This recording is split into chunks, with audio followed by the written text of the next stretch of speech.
Hey now, what's up, everybody? Welcome to Hot Book Alert Live, where we bring you the latest and the greatest in comic books and comic book sales.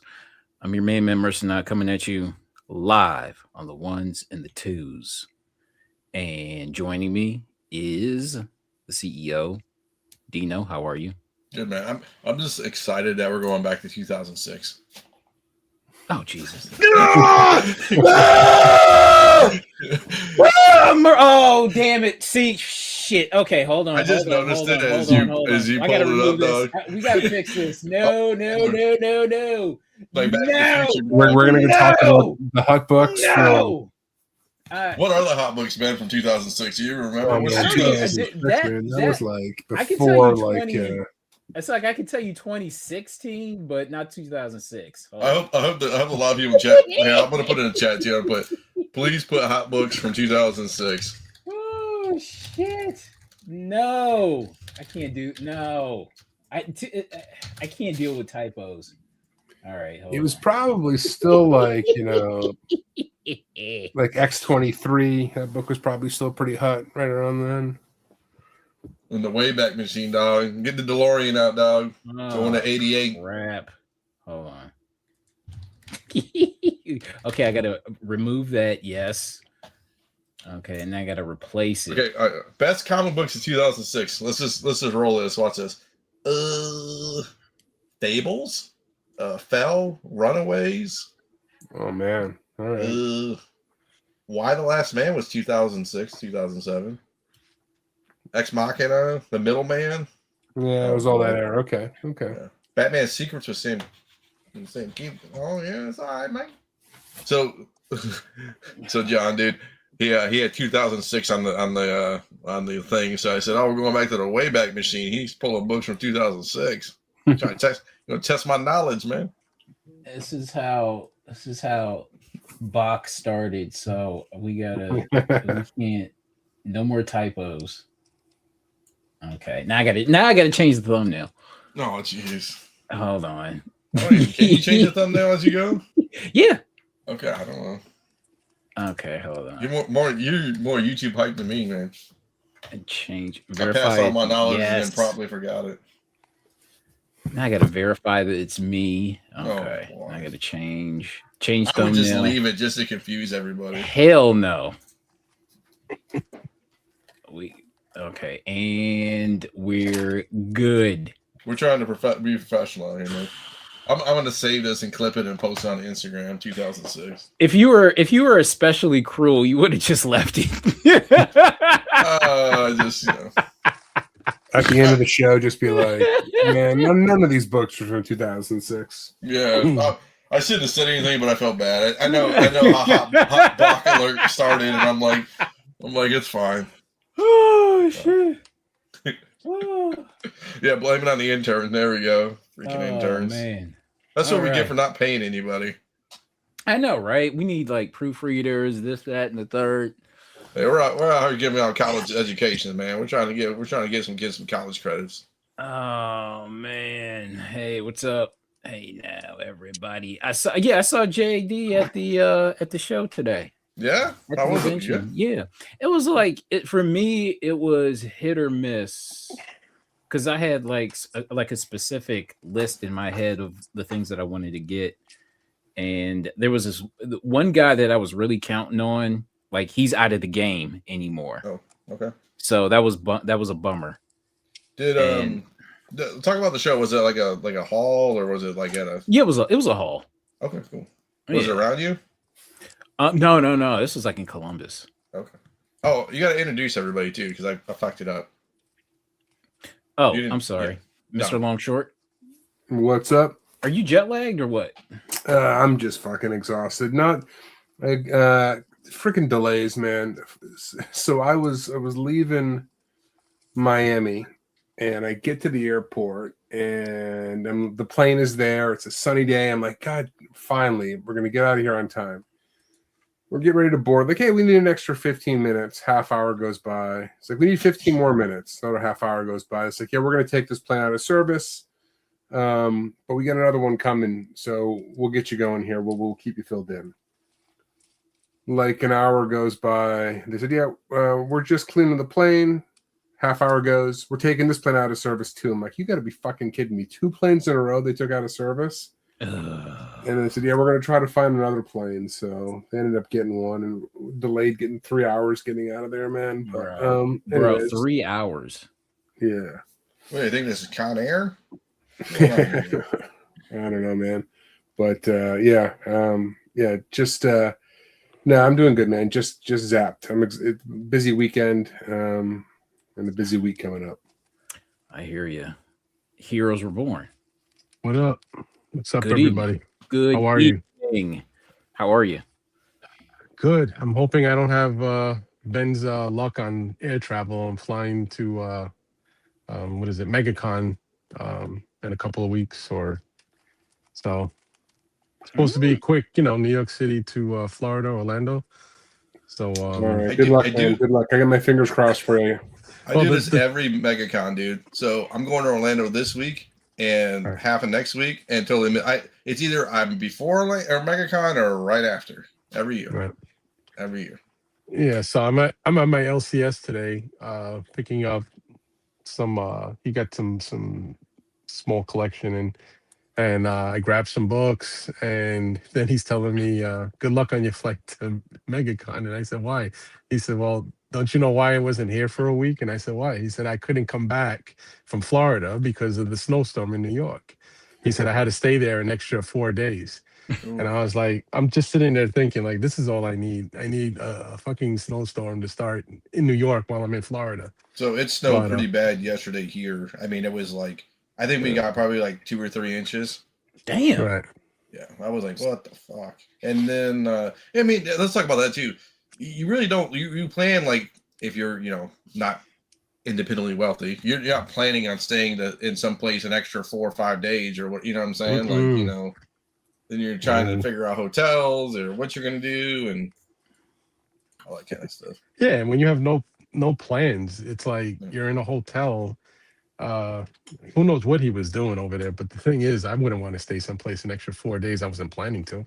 Correct. And so anyway, I'm just hoping when I hear like Ben having his issues with it, and then my LCS on, I just feel like I'm surrounded by bad mojo with Man, travel. maybe we're absorbing it a lot for you. You'll just be in and out both ways, no problems. Well, if you guys remember last year in FarleyCon, for a 2.5 hour flight, it took me 3 days to get there.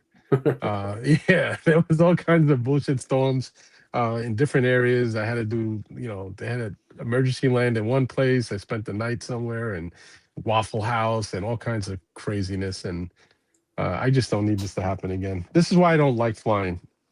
I don't mind Waffle House, dude. I'll eat Waffle House and Whataburger every day, man. Yeah, well, when the Waffle House has a security guard out front with a 9mm and a bulletproof well, vest, I I start mean- wondering. Shouldn't you feel safe?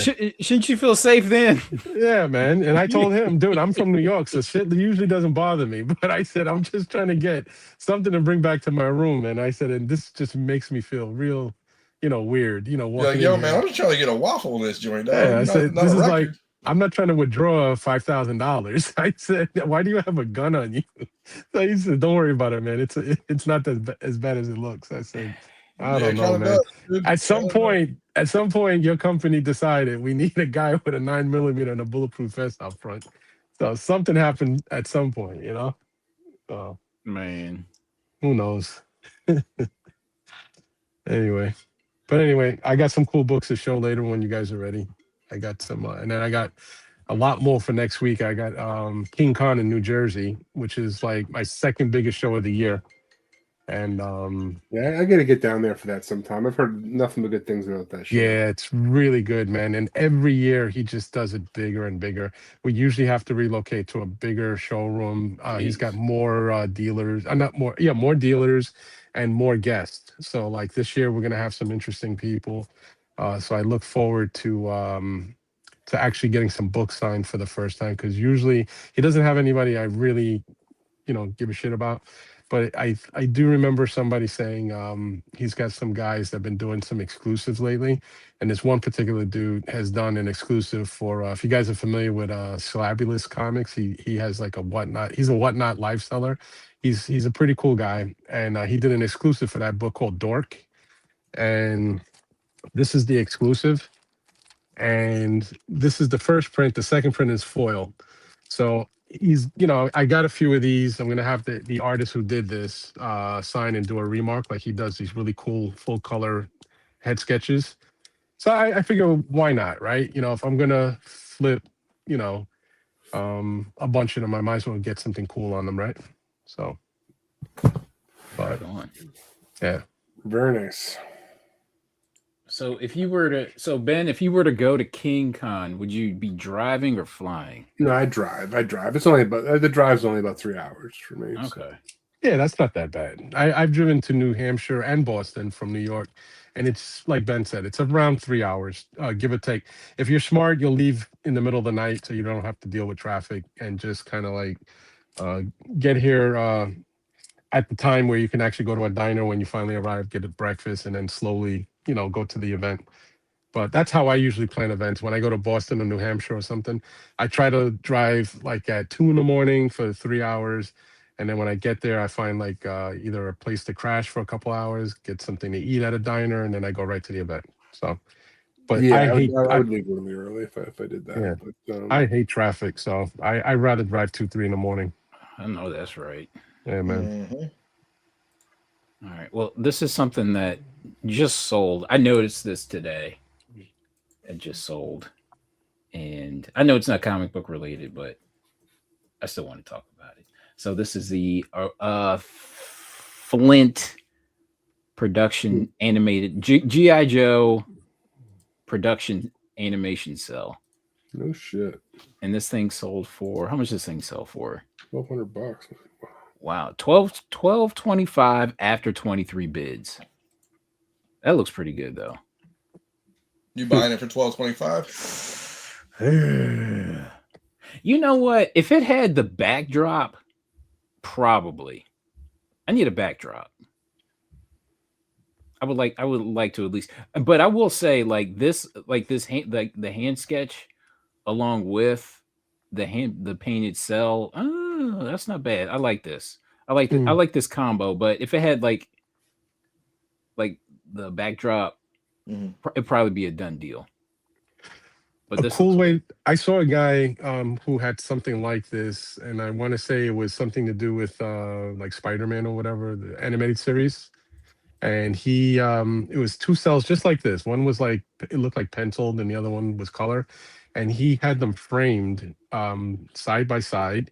And I think he added 2 different color backgrounds just to like enhance whatever the art was. So I think they look cool framed, especially if they're somewhat valuable, have worth some money. Yeah, I wouldn't just leave those in a folder or a top loader. I'd put them in a frame. This looks good though. I like this. All right, yeah, Flint, love Flint. One of my favorite Joes. I always thought he had the coolest look. All right, let's get into some books. We ready? Yeah. All right, let's do this. All right, what are we talking about? So, Mystic Comics, number 7, CGC 4.0. So what is this? A Hitler cover? So this 4.0 sold for $9,690. What? But it's a badass cover. You got to zoom in and show the people, man. That's a good one. Okay, where is it? Okay. That shitty picture is not doing any justice for it. It's actually a gorgeous cover. Hold on. It's got like I think if I'm not mistaken, like ghouls that are like Nazis. No. Yeah, right here. Yeah. In the chest. Yeah. In the treasure chest. Yeah. Wow. It's a good one. I bet you that the colors pop so much better than that picture. I bet. 31 on the census too, so low census kind of for a golden age book. That's pretty cool. I mean, and look at it. It's all like you could tell the staple is detached. Mm-hmm. You could tell this cover is detached. Okay, so let's do it. Let's see if they did it on the CGC verification because they don't do it. They don't put the detail anymore. So you got to check every book now. 4.0 detached though is a nice grade, man. Okay. Here we go. Moisture damage, left bottom of back cover, split with tear top of spine, creasing the cover, stress lines, spine stress lines to cover, staining the cover, spine roll, so they didn't press it. Where all edges of cover does not say anything about detached. Okay. Just appears to be. I love that it has the date written on the back, 953. Yeah, it's Yeah. sick. That's pretty cool. Who did this? That's the kid, man. He's marking his territory. It's definitely not a signature. R.O. See, Robert Peter something. Peterman. If there's a Robert signature, that's got to be John Christopher Tyler. all right. But the fact that this thing, what does this thing sell for? 9 G's. Almost 10 9 grand. G's, bro. Dude, it's 10 G's because it's 96.90, and then after tax and shipping, all that bullshit. That's 10 grand. 10 grand Hell yeah. for that. I don't. Well, I'm out at 10 for that, but it is cool though. It's a cool book. All right. Okay. Blue Bolt, number 110, LB Cole cover from 1951. So this thing sold for $2,561 after 51 bids. It looks really nice. Yeah, I was gonna say, man, the colors are great. It looks like it's in deep, really Say good hello. shape. This is my granddaughter. Hey, what's going on? Hey, Just now. wave hello. She can't hear you, but say hello. All right. Goodbye. Take care. All right. Be careful. Wu-Tang is for the children, man. That's right.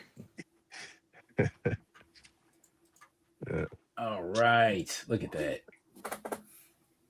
Yeah, man, it looks nice. I mean, even the front. I don't care about the back. The back can be ripped off. The front looks great. It is. The back's back's nice. better. Look at that, nice and clean, man. That's a book's in great shape, man. So you can see where it sold for $2,000. Oh yeah. Yeah, I mean, look at the colors in that freaking thing, man. Like, I it's right off- guarantee. Yeah, with a clean and press and in a slab, that's probably going to say 7.5. That book is going to sell for a whole lot more than $2,000. Yeah. A whole lot more. There's no chipping either, like legit chipping on it. It's nice, dude. Dude, Look at this that must have been sitting in a stack of newspapers or something, man. Like, Right. Yep. And look at all the little boxes on the bottom where you got Blazing Death, Phantom Sub, Tree of Death, all the little villains in there painted and stuff. That's so cool. I would have bought this. Hell yeah. Okay. I would have bought this, even at $2,000 or whatever it sold for. I don't Nice care. page quality. Beautiful. yeah, Your boys at someone's Pittsburgh are big LB Cole guys too. I would have definitely flipped this at Pittsburgh. I would have mailed it to you. All right. Okay. Astonishing. Number 4. So this is 1951 as well. Astonishing number 4, CGC 7.5. This thing sold for $4,177 for 7.5. So there's only 6 more higher than that. You got a 9.6, a 9.0, and 4 8.0s. So I mean, you're at almost the top, the tippity top there. Let's see. Man, I love these prices, man. Yeah, cheap. People, no, I'm just saying, but it's also respectful too. It's not, Yeah. it's not low. Like if you saw that sell for 1,500, you'd be like, that's a steal. But it's good to see them getting legit money, even though that's low for a 7.5. So go up to the top for the notes on the right. Oh, it does say that Stan Lee and Hank Chapman appearance must be in the book somewhere. Oh, Appearance? Hank Chapman. I mean, are they drawn into the story, or is there like an article in there where they have a picture? Maybe. Probably. I don't know. Appearance. Yeah, let me look. I'll find it. Hold on. That's pretty cool. If they actually drew them into the story. is Stanley even a big enough personality at this point? Uh, Well, he's been at this point. I think he was working with Timely for at least 15 years by then. No, wasn't he with them since the early 40s or something? Yeah, I just feel like he didn't really like his. Yeah, I mean, I guess he's always had a big personality, but like, it wasn't until like the Marvel superhero stuff where he went like superstar status. Right. I mean, he had to. Well, maybe I said too much. 15, probably like 10 years already. You guys remember there's a cover where I think it's Jack Kirby and Joe Simon. They're in a lineup. Mm-hmm. I think it's probably like something like that. It's like late 40s or something like that. You know what I mean? Where you kind of don't know who they are, but it's like an inside joke. It almost looks like a photo cover, right? Yeah. They just drew I them in. believe so. It's like one of those detective comics or something. Or Are you guys saving the dude or nah? I mean, if you got superpowers, you can pretty much save anybody. But Oh yeah. am I risking it all? No. It's just not the same. If one of them ghouls scratch me, I'm out of there. I'm gonna be all right, guys. What did this do? Yeah, what did this guy do to get into trouble with these guys? Like, I know, right? Does he? If he owes them money, then he's on his own. They have like a nightmare scenario. I want to say it's that part, maybe. I will say this guy looks like Tony Stark, at least. Quasar. Then you have to save him. Right? Oh, here we go. Here, hold on a second. I'm gonna share my screen real quick. Hold on a second. Yeah, I'll show everybody. Yeah, and he bent over too. Screen to allow. Check that out, bro. Oop, hold on. Remove that. Show that. So this is a nightmare, right? So this is like a sub story in the book, Mhm. and then basically, so this is Hank Chapman, and then this is supposed to be Stanley right here.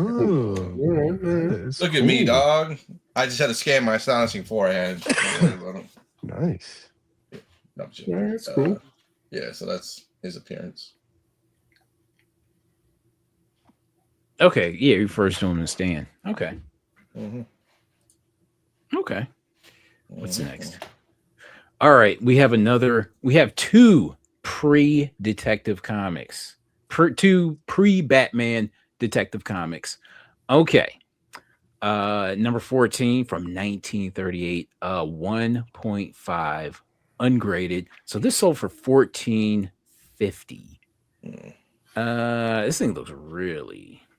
This thing looks chopped. It does. Where the hell is it? Let me take a look. Real quick a look at this. I mean, it's interesting. Yeah. I mean, it's a cool cover. Mm-hmm. This thing is beaten up. Holy shit. Yeah. If you found is this thing even a 1.5, dude? I don't think so. Unless that bottom staple, if you go to the bottom staple. Yeah. Oh, it's not even, yeah, probably not. It looks like it's cut, like, I don't know. I don't like this because it just looks like somebody cut it. Yeah. What really makes this cool for me is I think I was telling Mercer not maybe a few weeks ago or a couple weeks ago. DC has always been known for the goofy kind of like kiddie covers, you know, that are appealing to kids. And I remember we saw the Batman in the tunnel with Robin that made it look real dark. Yeah, I said that's the detective. That's him, you know, looking for something in a dark situation. Yes, I said so. This would speak to me on a different level, only if it was in better condition. But I like the fact that it's Detective Comics DC and it's a very edgy cover. You know? Now, I thought like the funky socks were a modern thing. I guess not. Yeah, I guess not, man. Like the little designs on the socks and shit for dudes. Yeah, I mean they had like Argyle and shit back then. You know what I mean? Yeah. Like plaids, right? Plaids. Yeah. Plaid suits. This is very classic. But he clearly had too many drinks last night because he wearing a red tie with green socks and yellow shirt. Right? It's just a blue vest. Just everything is clashing, but at the same time, I kind of get what he was going for. Yeah. We have a prototype penguin in Detective Comics number 15. So this is a actually graded CGC 1.5. And this sold for $2,800. It looks really nice in the case for a 1.5. Yeah, it does. Yeah, if that other one was a 1.5, it would have gone from. Yeah, that looks really nice. It presents well. What's Unless the it back? glares. Is the back all fucked up? Why is it? Oh, go up to the top. There's like notes Well, above it. And the staple area looks like Oh, it bled glue out on the cover. some maybe rusty fluid. Very minor. What does it say on there? My very minor amount of glue on the Oh, cover. that's what that is. There's like something sweating through the spine. Like Here, you can see go it. back. It's like it's a darker color there. Yeah, 309. Large spline split, dried glue, splits interior tape residue cover. Oh, and it's a full page Action Comics #1 advertisement, Mhm. Ooh. which has got to add to that. Ooh. Probably added another $800 to that price, right? Right. Which sucks because it's on the interior of the front cover that you're never going to be able to see. You know, what would have been cool if they put it on the back cover. Yeah. Like if that was like you just flipped the slab around and you got the Action Comics one there. But I really dig this. Slightly brittle page quality, obviously. That's kind of concerning. Hopefully it doesn't turn into It's a really Ash good in presenting the, 1.5, slab. man. Like an amazingly look good presenting 1.5. a really nice looking 1.5. I've seen a lot. I've sold worse, Same. and they come out 1.5. So all top comics #8. Jack came in. That doesn't count because it's dudes. So it's not really a bondage cover, but this CGC 7.0 sold for $1,176. So which one would you rather have, the Detective 15 or the all top for the money? That's tough. I kind of like the all top. I think that price feels a little light. And Jack Kamen is criminally underappreciated for the golden age. Same. I probably go with all top. It just I don't know who's looking for all top comics. You know what I'm saying? That's the tough part. I like the Action Comics advertisement, so I'd probably go with the Detective. I know everybody's been looking for all top, but these covers obviously have their appeal.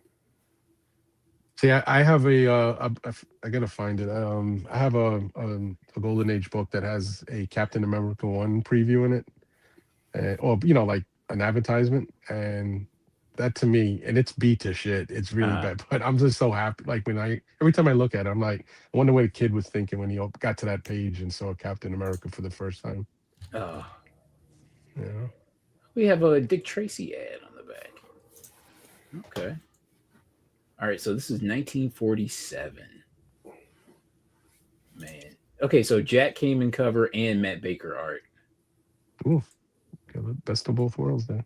Damn. You got Phantom Lady on it too, right? Phantom got- Lady in the book. And this speaks to the modern day collector, because then you got all these guys that like these beefcake covers, and you got two guys in tidy whities all tied up. Little pygmies. Yeah, I don't know if these guys are quite beefcake, but well, you know what I'm talking. We got beefcake, cheesecake. Oh, And man. they got fluffy shoes on, the whole thing. This is very. I dig this cover. Love this cover. it's a great cover. I like it. That's an old Yeah. slab too. Hell yeah. Okay. This is easily one of my favorite Silver Age covers. I saw this, dude. I saw this. House of Mystery, number 34 from 1955. So this sold for $135 raw.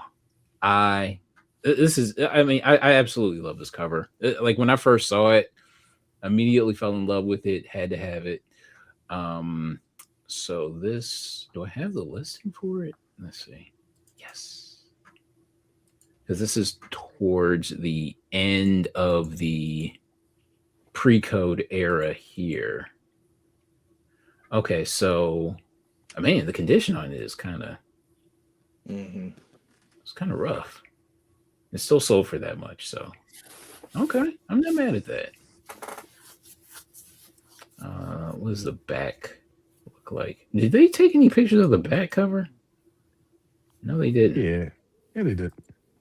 No, No. a lot of pics there. Oh, here it is. Okay. I mean, you know what? The back cover looks better. but I love this. There's a fine out there, like a fine plus. It looks like Mhm. for $430, man. Miss Doom. Love this. Love this cover. All right. I'm always on Foom 10 watch. So a CGC 9.4 sold for $2,899. What was it? $2,900. $2,900. All right. Listen, Might as well I've got a 9.6 of this, so I don't know. I'm just waiting for the right time to strike, I guess. Okay, so I've got a 9.6 and a 6.5. What do I do? Keep the 6.5 and sell the 9.6, or the other way around? The other way I don't know, around. man. It depends on how important is the book to you. Oh man, I love this book. I'd keep the 9.6 on me, and then if I want to get back in, use some of that 9.6 money to buy a lower grade something. You know what I'm saying? Like, Yeah. But I love this. So this sold for, let's just say $3,000. Mm-hmm. Okay. A 0.5 Amazing Fantasy 15 sold for 5,500. would you buy it? Would anybody buy it on the panel for 5.5 with No. the top No. fucked up like that? If it was the back cover that was fucked up, maybe, but not the front like that. Do I have it? I'd rather just hold on to the money, put together another 4 or 5, and get one like a 1.5, something that looks a little more credible. Oh, geez. Yeah, I don't understand the desperation to get something that looks like this for $6,000. Yeah. Yeah, man. You're still dumping a ton of money into it. You know what I mean? Yeah. This looks terrible. Just save a little longer and get yourself a 1.5 or a 1.0. You know. I just like the dude's eBay name, Stock Doc Investments.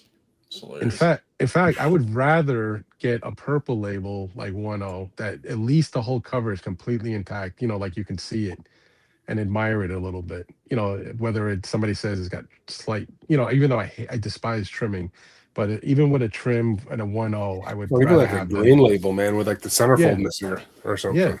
Yeah, even that. But the cover is too relevant to have that much of it missing. Mm-hmm. You know.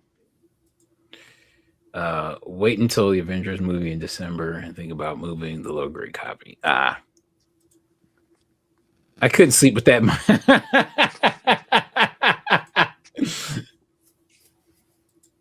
All right.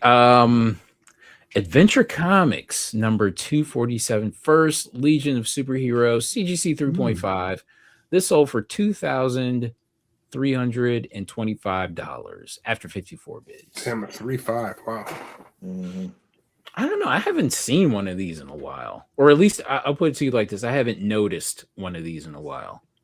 I mean, honestly, let's be honest. Really, people really care about Legion of Superheroes. I mean, honestly, Nah, really. Silver Age DC collectors do. I mean, someone's still dropping $2,300 for a 3.5. Somebody cares, man. Yep. And that's like norm for this book. This book doesn't ever really just sell cheap unless you just don't know what it is and you luck out finding it. But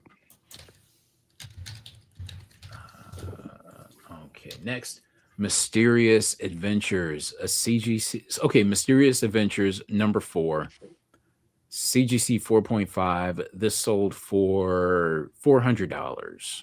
This feels like a steal, man. I know. yeah, that's way this? cheap. Okay, so this was. Yeah, so this was a buy it now. Okay. Am I mistaken, or does that look like the Incredible Hulk with purple pants? Oh yeah. A torn white shirt, green, huge guy. Yeah, they call him Zombie Hulk. Yeah, in the listing. So it does look like. And this is like 10 years before the Hulk dropped, right? Mm-hmm. Yeah. Wow. Prototype. Interesting. I think you know what? This has the potential to really catch on. But don't say anything. I need to find a copy now. That is really cool. I like that. And it looks just like him with that his first appearance is with the torn white shirt and yeah. This looks like Lou Ferrigno with the makeup and the prosthetics and the hair. And shit.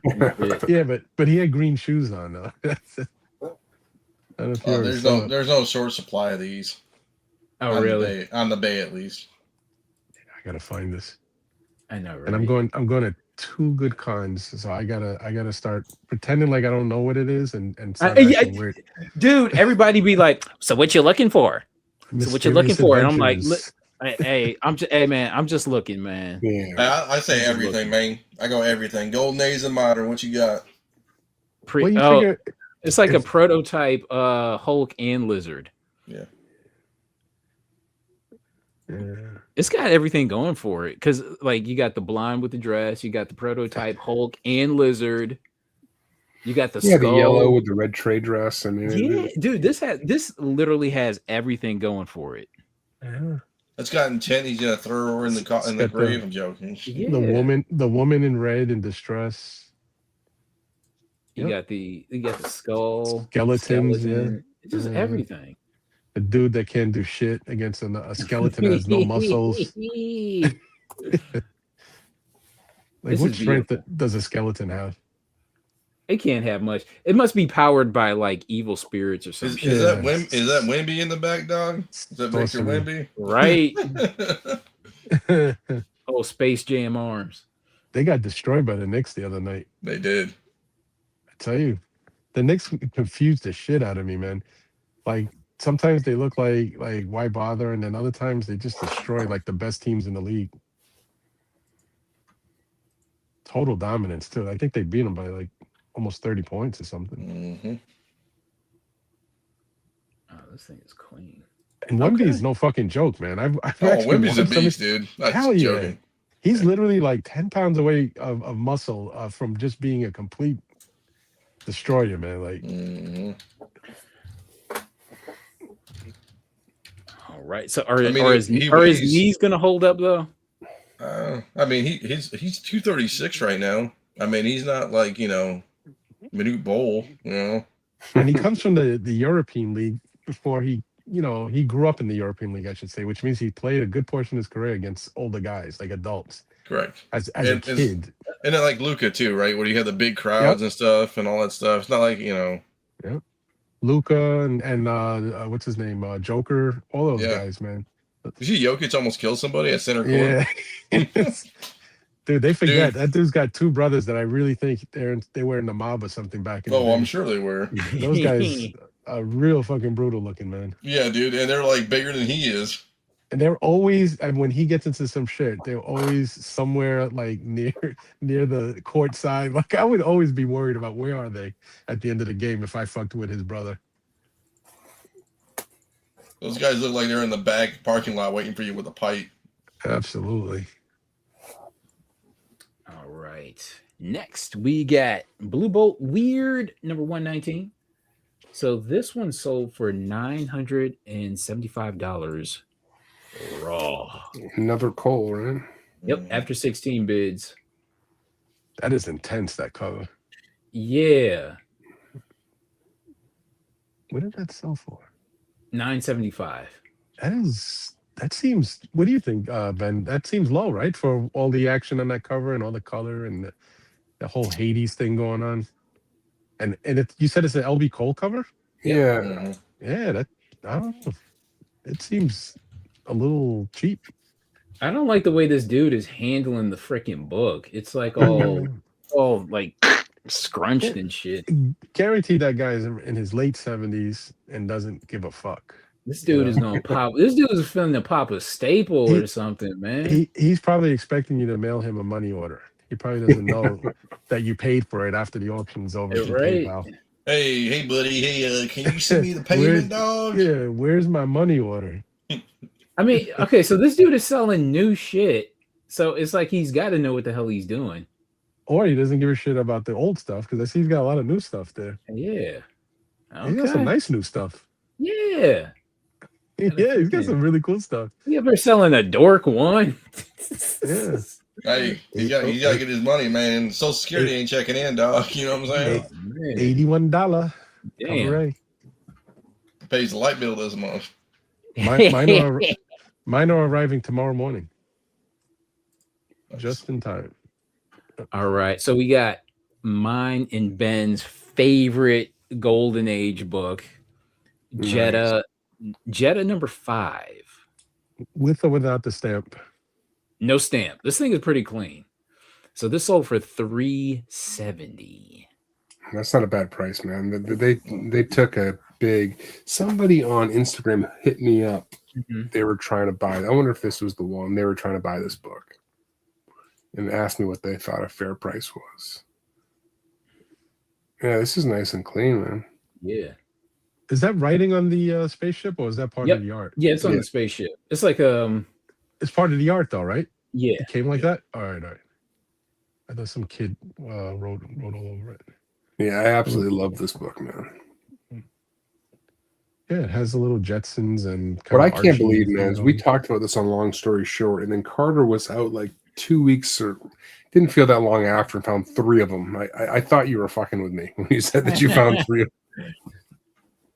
Yeah, but it was crazy. All 3 of his had they didn't have like a Buster Brown stamp. Kenny Shoes. Kenny Shoes. Kenny Shoes. If you remember the Dave Chappelle special, like the punchline to one of his jokes was Kenny Shoes. Did you separate them? Did you sell any of them? No, I sold one to Ben.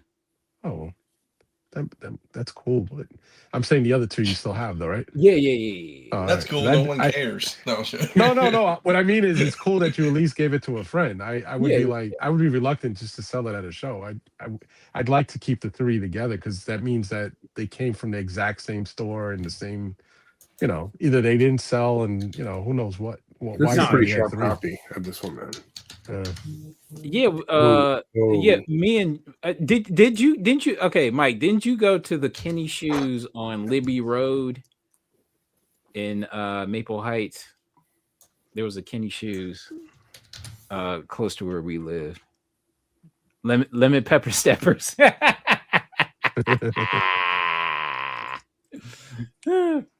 All right, what the hell is next? Crime Suspense, of course. Love that Kenny Shoes. Now it's a hair supply place. Crime Suspense Stories number 18. I love this cover. Yeah, so I have this one. Like the crime suspense that I like aren't always the ones that everybody else loves, but this is easily one of my favorites in the whole run. There's just something about it.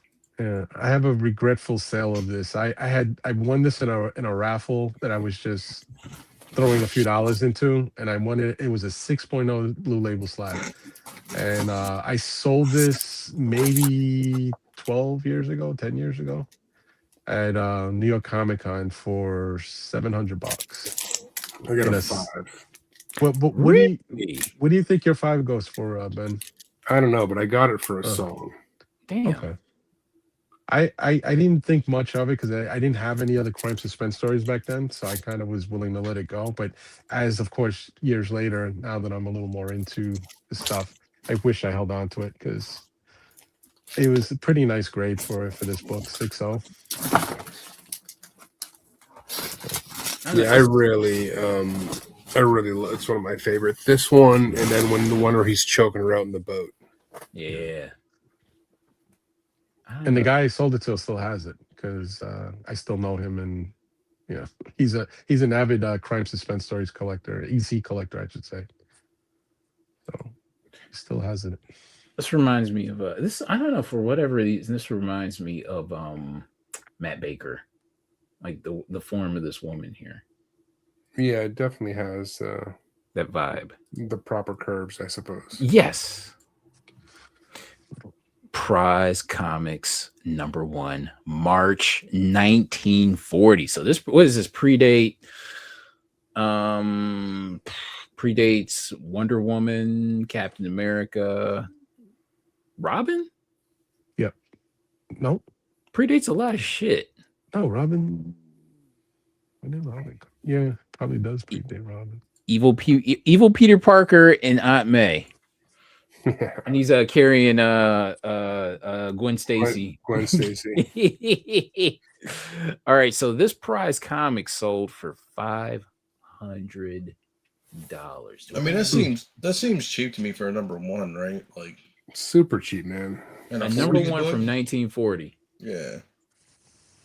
A superhero action from 1940. Okay, so you see, pieces added right there. Mhm. Mhm. You can tell that right off the bat. I don't know. This looks like pieces added here. Well, And it's definitely not grade worthy. And it's 21. There's 7 restored, but there's 21 on the census. This might be a restoration. They popped it out. Okay. Yeah, and all you're getting is just this one picture right here. Yeah, I wouldn't have fucked with it with just the one picture there. There's a 2.5 that got restored. I wonder if it's, you know what I'm saying? Like, Hey, you get nothing. You get no info. Take it or leave it for $500, man. I know, right? I'm gonna have to leave it.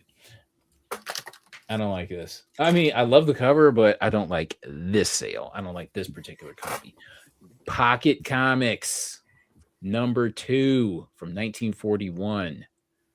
World War II. So this sold for $725 after 2 bids. Huh. Okay. Let's see what's going on here. it's definitely dope. Oh, So this Pocket Comic, so this thing is like, Yeah. they're tiny, like a digest, right? And yeah. Mhm. God, it makes you want to. Damn, this thing is. It look like you can't really see it in, like, with respect to like other items, so you really can't tell like the aspect ratio on this. But I don't know. It feels small. The it's girl really in the cool, man. But you feel like when you drop that kind of money in a book like that, you're not getting your money's worth. Like, Yeah, What That- is they- that for? $725. Okay. This thing is kind of beat too. And look at that. Look at this. You see this? yeah, big chunk missing. So it makes you wonder what the hell, like, okay, a more solid copy. What the hell is this thing sell for? Yeah. Probably more, like a lot more Pocket Comics. Couple grand. Yeah. Damn. I mean, it's this got thing. 100 pages in a pocket comic. Mhm. It's got to be pretty thick, no? It's like an Archie digest, They have big pockets. and it's pretty. And it's surprising that it's like small, but it's in color, and 100 pages as well. Cool. Okay, I Is can that- appreciate that. Is that chick Black Cat on the cover from the Golden Age comics? Yeah, the Black Cat. Yeah, That's her. All right. Yep. Spirit of 76. Police Cases. Now this is a Matt Baker cover. So this sold for Police Cases number 8, CGC 4.0 sold for $600 in a CGC 4.0. Can we go back for a second? Sorry. Which one? The Pocket Comics. Mhm. There's a 1/8 for $1,300. That's a blue label. That's got a ton of stuff on it, like reattach the tape cover, interior cover, on cover. You know what I'm saying? But still, I mean, $1,200, right? Just say. Authentic. Do I have a listing? Is this one of your favorites, Ben? The Baker? Yeah. I had my eye on this book. I definitely like it. Yeah, I mean, she's beautiful, man. I was being cheap. I've seen it go for less, like closer to $100 a point. Okay. And but yeah, I like this one. I mean, she's front and center. Looks great, man. Yeah, Yeah. full body shot and everything. Mhm. Showing the gams. Showing a little bit of cleavage. That dude's ready to run through walls. Look at that guy. Look at him. And then he's got a little pistol, and he's got a Tommy gun, man. Man, I don't think he's standing because it's like it's up and he Yeah. got his shit pointed. I'm like, Yeah. He's done. He's done. Yeah. Man. but this looks really good. Damn. It looks to me, it looks better than a 4. Or is it? Let's see. Yeah. But I love this cover. I never see anything like that. Blue Bolt Weird number 115. I had this book back in the day when I bought it. So I found this book for $100, right? I was super excited. I was going to keep it in the collection. Oh boy. But when I opened it up, the coupon, I think on the last page or something like that, was missing. Yeah, I was just like, I can't keep it now. What'd you sell it for, though? What'd you sell it for? Remember? Oh God, this was probably like, I want to say 5 or 6. Okay. Good flip. This was a long time. Yeah, quick flip, long time ago. You know what's funny? I'm gonna get slack for this. I don't like this cover. I can understand. I can understand, but it's just such a wild cover, especially for the time that I can imagine. You know, I can understand why people appreciate it. You know what I mean? I can understand why. But yeah. So this 1.5 sold for 1,800 after 29 bids. Wow. Okay. Okay. All right, not bad. Okay, Witch's Tales. So this sold for $2,175. So this 7.5. I'm surprised, man. Beautiful purple cover. That dude who has my Witch's Tale still has it. That I sold it to or I traded for. Oh, really? 4 or 5. Just dying with that book. I like them, man. I wish they don't move that crazy. I do like them though. I'm so distracted right now by the next book. Hold on. Oh yeah. I'm like leaning in and I'm like, what did that sell for? And when I saw 12, I'm like so pissed that I didn't know that was running. I would have jumped all over that shit. All right, we'll get into it. Yeah, Amazing Fantasy 15. 2.5. CGC 2.5 sold for 12,502 after 49 bids. So so let's analyze this for a second. Okay. So I'm really concerned that the seller has 0 feedback. I understand that. And he sold a $12,000 book. Mm-hmm. Yeah. Just saying. Not trying to be that dude. Just saying. Yeah, but if you pay a certain way, you're covered.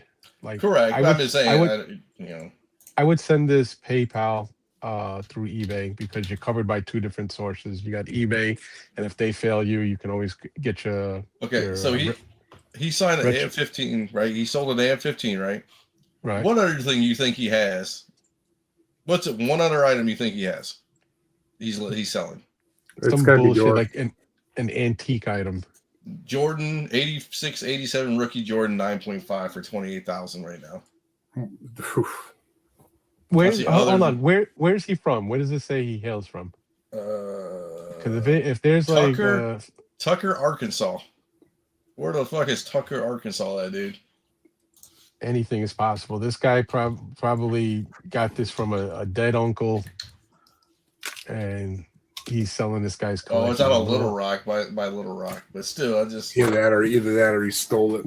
He jacked someone's collection. Well, you know what? I'm sorry to hear that, but I'm still bidding 13.5 on that book. You're still taking a chance. Hell yeah! It's funny too because he wiped out. So on this one and his Jordan card, he wiped out the serial number. I know. Yeah. Yeah. So on the Jordan one, he did the same thing.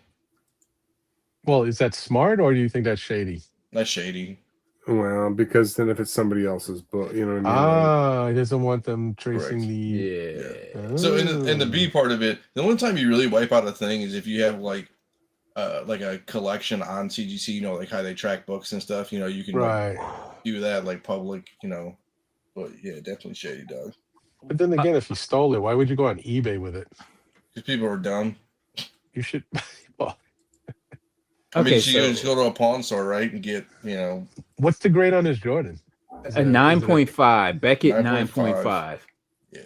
Bro, the bidding is still going on. Yeah, I was gonna say that. Holy shit. That's a lot more than 30 grand that card. So. Well, and this is funny because it's gonna go to PSA Vault, right? And then they're gonna authenticate it and stuff, but they're not gonna authenticate. Yeah, they're gonna look if it's stolen or not. I mean, I guess maybe they might do that. I don't know. Well, I tell you what, the other thing you have to consider too, where you can go forward paying for this, is because of his zero feedback, they're not going to release the fund statement until you receive the item. You know what I'm saying? Like a zero feedback seller doesn't get their funds released to them until you accept, like you say, hey, I got it, and leave feedback. I They will don't know not what release the funds. I don't know what the authentication program is though. It's just making sure the card's a card, or is the card actually his, or Well, they have to make sure that it's a legit slab. Like what Yeah. if somebody posts a fake Beckett slab with a fake card in it? They have to authenticate it to make sure that they're not sending you a fake card for that kind of money. Mhm. Which is why again I'm fine bidding on it, because I'm covered by they're not going to release the funds until I say I received it and I'm happy, and B, they're going to have it authenticated by whoever the mediating company is before it ships to me. Dude, there's a book going out right now. Ghostly Haunts 49 right now, dude. It's a 9.0. It's already at $510 with 5 minutes left. Mm. It's old Charlton. God damn it! I'm so pissed. I didn't know this was selling. I mean, I'll tell you what. I wasn't gonna say anything until after it gets resolved, right? But so I bought something a couple weeks ago on eBay, right? And now it was like a Transformers, right? Mm-hmm. And it was dirt cheap, and I was just like, you know what? I'll go ahead and pick it up, right? All right. Now, about a week after I buy it, it says it's shipped. And then like 10 minutes later, it says it was already delivered. Yeah, man. Right? Okay. Now, it turned out that, okay, so they shipped it via UPS, and it says delivered, right? And so I'm just like, okay, where is it? And so the very next day, I've just filed a claim because I'm just like, of course, this was a scam. And so it turns out that the guy, he shipped it to an Amazon facility in my city with the same zip code. So it can say shipped, delivered to Cleveland. Right? And I had to call UPS to get them to confirm if the shipping address associated with that tracking number matched my address, and sure enough, it didn't. So I got the email from UPS confirming that, and I sent it to eBay, and they say it's going to take like however many days to get it resolved, just because it says it was delivered. So, but it'll take a minute. But I mean, I'm confident, but it's just How much did you throw out for it? It was like $700. It was nothing. But I bought 3 of them. And okay, and he sent the other 2 to I think a UPS pickup place. And somebody else signed for it and picked it up. So it says delivered. So it was like a hell of a scam. I honestly kind of tipped my hat because back in the day, you would just kind of get your money back. Mm-hmm. You know what I mean? Because they just wouldn't ship it at all, but you just get your money back. What? But in this case, they shipped it and delivered it. You know what I mean? So you got to go through extra steps. Well, you saw that scam I posted, or did I post it in here? I don't know. It was that guy at Target. He used taco seasonings at the bottom of cards, and he was ringing the taco seasoning up for like dollars, and then putting the stuff on top, like the card on top, the boxes on top. He got away with like $10,000, and then sold it all for like 30 or 40 grand on eBay. Mm-hmm. Unopened card boxes. Unbelievable. 35 years old, 30 something years old. Yeah, I don't have a mortgage. House is paid for.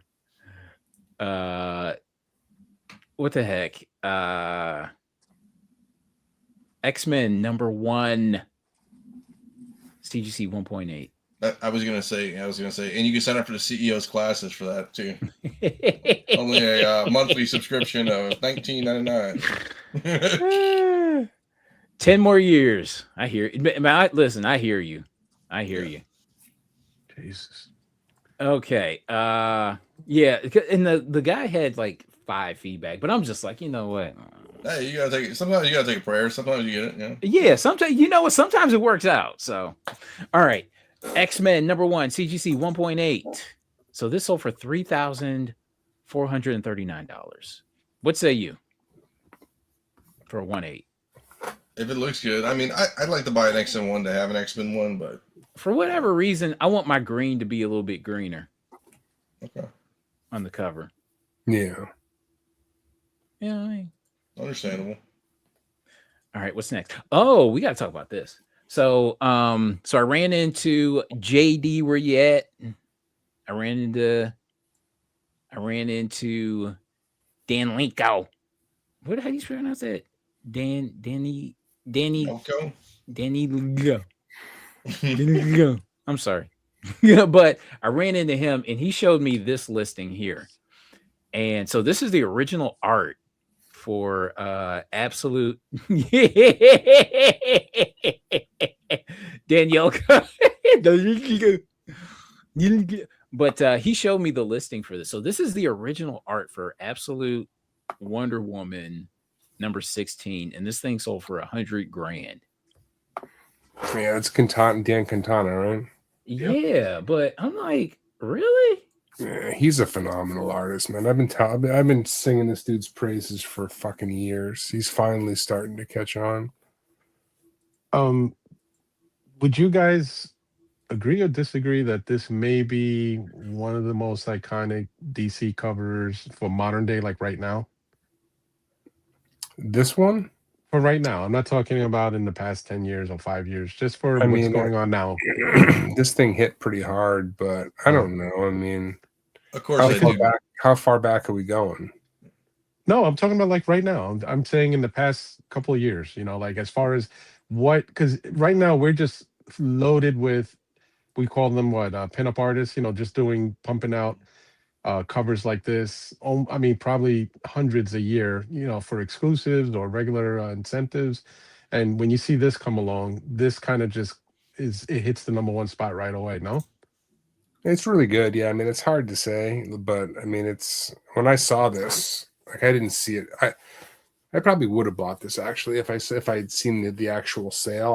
But whenever I just saw a picture, I'm like, man, this is well done. I heard this was a pretty big piece too. It's not like comic how do you say 11 by 17 size. It's actually pretty big. Okay, so created in oil on 19 by 30 wood panel. Yeah, this is wall art, brother. Of course, the guy. Of course, he wanted to. It's crazy. The man behind the red hood, that dude. Yeah. Oh, I'm not saying that I would even if I had $100,000 to burn, I don't think I'd buy it, but I can understand it when I see it. It's got, I mean, this cover. That dude's a baller too. That dude just does crazy stuff. Yeah. Damn.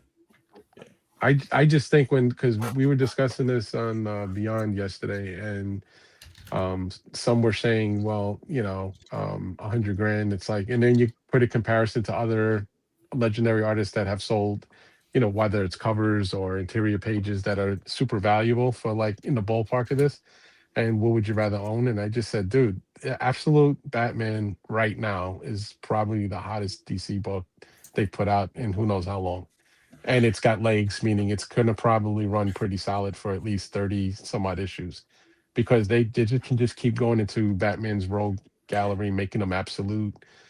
And you can always do, even obviously they're doing the multiverse crossovers, because now they have the KO series where they're fighting absolute versus regular DC universe guys. So I don't know. I think this is going to be around for a little bit, and I think this is a pretty decent thing to add to a collection. Okay. This guy has an 08 Tally Ho cover of Frazetta, like the first Frazetta stuff back in the day.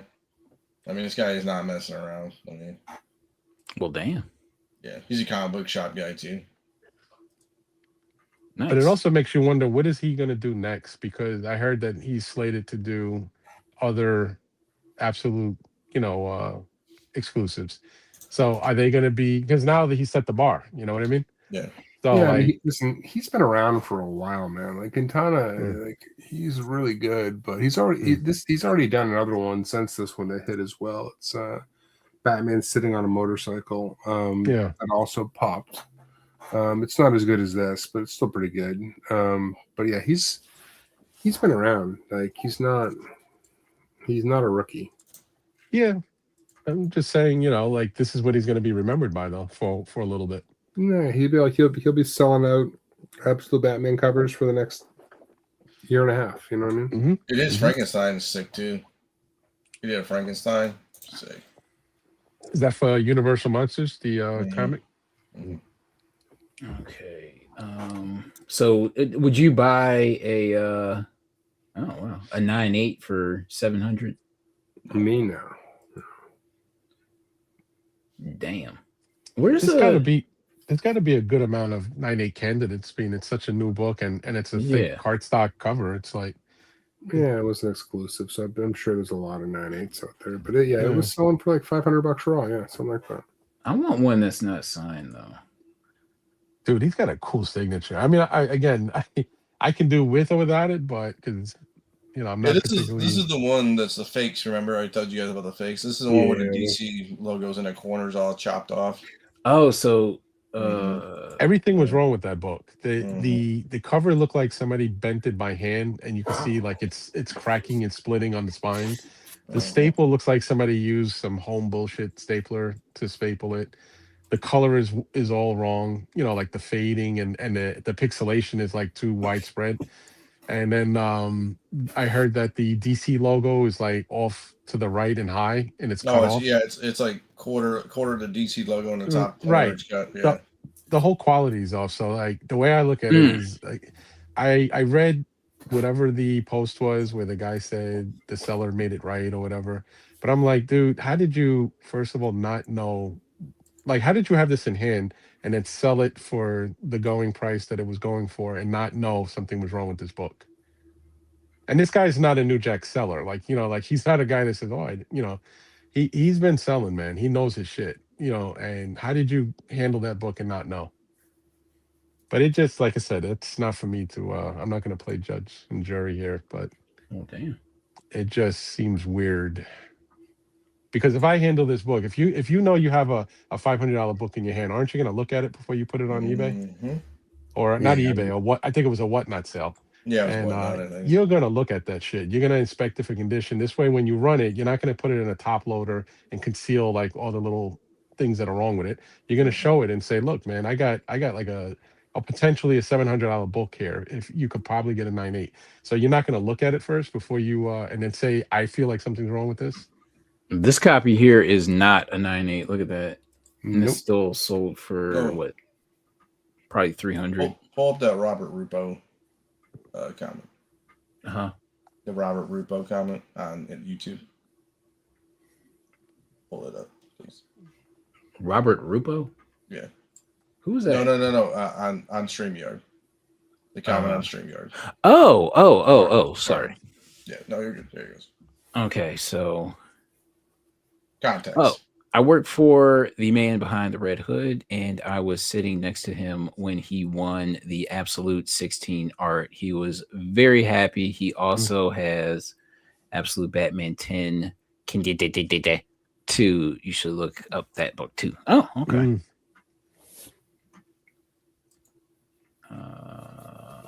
Where the hell is it? Where's the search? Where the freak is search? Where's search? I can't find Hold on. Click on that. Click on the main heritage auction thing. There you go. Ab SOLUTEBATMAN number 10. Sold. I think he was just talking about the book, not the art. Okay. Let me see. So, No, he's got the art too. I think he won them both. Oh shoot, I gotta spell this fucker's name. Q. Oh, here we go. Phew. yeah, it's the one. Is it the one where he's on the motorcycle? Mm-hmm. Oh, this one. Yeah. Oh, beautiful. Mm-hmm. He looks way too big for that motorcycle. Yeah. But he is gigantic. I don't know if Yeah. that's intentional. I mean, So like the original sold. So he has the original. Yeah. Yeah. All right. Nice. All right. What are we talking about next? What's next? What's next? What's next? Okay. Amazing Spidey 601. So this 9.6 newsstand sold for $979. Are you in on this? We talked about this in another chat, not with you guys, but there's this and Wonder Woman. Did you put the steampunk on here today? Wonder Woman steampunk. I don't think so. So the Wonder Woman steampunk sold for like this amount of money. So would you take Wonder Woman steampunk and a hold on 1 second? I think it was a 9.8, I think. Or would you take this newsstand? Minuzi is so rare. I think somebody got a pretty good deal on this, to be honest. Yeah. I mean, this was a buy it now, so shoot, that's tough. I might go with this newsstand. Okay. I might go with the newsstand. Okay. Just because, yeah. If you, I don't know how banged up it is, but if you could push it to a 9.8, it's a home run. I know, right? Let's see. Do I have it? Maybe there's some pictures here. Let's see.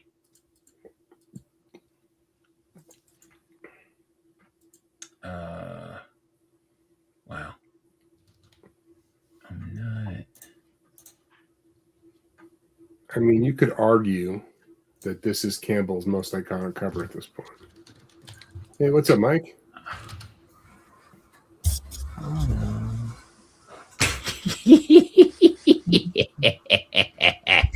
Oh man! We can hear you. All right, I can't hear it on my headphones. Hold on. Got the babies in the background. I wonder if Mike bought this. Every time I talk to Mike on the phone, it's like I'm talking to a single mother. Got babies and shit. Got babies and shit all in the background. Man. Chaos. I get the same thing. I got on Tuesday I have a 9 o'clock with Germany. This German company, so that's gonna be interesting with the kiddo yelling in the background the whole time. I'm gonna walk around, go outside the neighborhood, walking around or something. Oh man! I mean, dude, you could maybe resubmit this for a 9. Yes, that's what I'm thinking. Let's take a look at the back. So it's funny because Black Panther 5, the Black Panther 5 Campbell. Mm-hmm. They have a newsstand of that right now. Now it's only, granted it says a 4 or 5. It's only $46, which is crazy. Okay, so do you see this right here? You see this? Yeah. That little tick. Yeah. I'm seeing 2 color breaks right here. I'm seeing it. Yeah. There's another one. It's ticked up. It's ticked up, and you see where it's kind of frayed in that corner. You see that? All right, can you hear us? I can hear you, but I can't get my headphones to work. Okay. But yeah, I did not buy that. I have like 2 perfect raw copies. So you would not be interested in the newsy? No, I don't care. Okay. All right. Okay. Fair enough. I love how you just said nah. He's like nah. All right. Deadpool Core #1. So this is a sketch. I don't know if I have this or not. I think I have like the color version. Yeah, I've got the color one. I don't have this one. All right. Okay. So this sold for $544, but I've seen cheaper there's cheaper copies of this available. Gotta be some. There we go. Here, I'm gonna ruin Ben's night. Here you go, Ben. Look in the private chat there, buddy. That's cheap. Ooh, there we go. You hear us now? Now I got it. All right. Nice. Hell yeah. Yeah. Oh yeah, man. I've seen this one. Just flip it out of that and put it in a CGC, dog. I'm tempted. I love spending Ben's money. All right. Young Allies. I'm always, even though I don't have this book, I'm always on Young Allies #6 watch. I'm hoping to find this in like a dollar bin somewhere one day. Listen, I've been after this book for what? Damn near 10 years. Yep. Well, Nope. I just got the Magic, right? The New Mutants 25, which is there's not even that. There's fewer 9/8s, I believe, of the Magic than there is of this, but there's fewer total copies of the Young Allies. Mhm. But they're not that far off. Like the Magic, and it doesn't go for anywhere near as much. Yeah. I love this. Walking Dead #1. I just a blast from the past. So this this raw copy sold for $1,000. With some respect. Put some respect on that name. It's okay. I like to have one. Absolute Batman, second print, Dragotta. So this sold for, what the hell is this thing sold for? $1,250. So what would you rather have, this or the newsstand Amazing Spider-Man 601? Oh God, it's not even fucking close to it. It's newsy. It's Dragotta. Come on, for sure. I'm joking. Newsy. So I guess was it Wanted Comics had a Dragotta? Was that it, John? That Dragotta had was it Wanted Comics and Dragotta, or was it Leg and Dragotta? What do you mean? I think he had a signing with him. Yeah, he's had quite a couple already. Dude, I saw the line. It was like deep too, man. Yeah, I think this past few days he did a Dragotta, Snyder, and somebody else that's pretty legendary with Batman books. But today I think he was personally getting my books that I sent to him. I had the Spears Absolute Batman. Now it's triple sign. It's signed by Spears, Dragotta, and Snyder now. Dude, he did a bunch of he sold a bunch of OA on Absolute Batman 1. Jeez, oh beats. He does a you talking about the ones where he does that Batman remark? Like no, like the actual pages. Oh, pages. Okay, all right. Yeah. Okay, what the hell is it? What is this? Dude, I keep seeing, like, there's new Masters of the Universe variants from like 20 years ago that I'm just now noticing. I don't get it. So we've got Masters of the Universe, Rise of the Snake Men. This variant is from, I don't know when this variant is from, but this is $400. I've never noticed this variant before. Yeah, I was gonna say I don't know this book either, man. I don't. Okay, so when did this thing come out? 2000. Well, the art is from 2003. So I got to, and this is from CrossGen. What? CrossGen was publishing Masters of the Universe. I don't remember this at all. This is wild. Yeah, man. I'm not familiar with that book. Okay, MV Creations. Yeah, dude, there's like a ton of these like MV Creations. Every time I come across MV Creations Masters of the Universe, I'm always hoping like this is the one. You know what I mean? But it ain't. I always think it's gonna be like some rare variant or some dumb shit like that. No. But I mean, oh, hey, guess what? That Voltron Jenny Frizen. Mm-hmm. It's gonna be at the show that I'm going to on this Saturday. The OA? No, not the OA, the book, the cover. Yeah. But it's just somebody gave me a preview of what they're bringing to the show. I saw it, and I was gonna say like, hey, you want to put that aside for me? But I was like, I don't even want to alert him to it. I just want to go over there. Dude, I got that book back in the day from Dennis of all people for like $5, $10, and it came back. Came back at 9.6, man. Brutal. I want to see what he's asking for it when I get there. And if he knows, he's going to price it accordingly. But what's according? What's the price on that? Like a raw copy. It's not graded. It's just a few $100. More than that now. They jumped. It's like $750, $1,000 now for a raw copy. Mm-hmm. Wow. Yeah. So you figure if I get it for like $3, I should grab it? Yeah, for sure. Yeah. I mean, that's like And 8.0 is like 3 or 4. I'm hoping he's got like $50 on it. I'm gonna meet him in a parking lot before he can unload his van. Hey, baby, you got that thing on you, baby? Hey, are you What you got? What you I'm gonna got? be standing there like Chappelle. I'm gonna be like, "You got any more of them Voltron comics?" What you got? with the white powder donuts on my lips. He's like, "Yo, you got any more of them Bro. Voltron comics?" Dude, John's gonna be like, oh, $50. How about 40? How about 40? But yo, dog? Buckeye Comic Con. That's Ben's move. I'm buying at 50, man. I'm not negotiating $1 less. Yo. Okay, so Yeah, but So- if you negotiate, they're not so suspicious, right? All right, you know. I mean, Listen, the whole thing about me standing in the parking lot waiting for him is suspicious. So I'm losing that non-suspicious game, just waiting for him.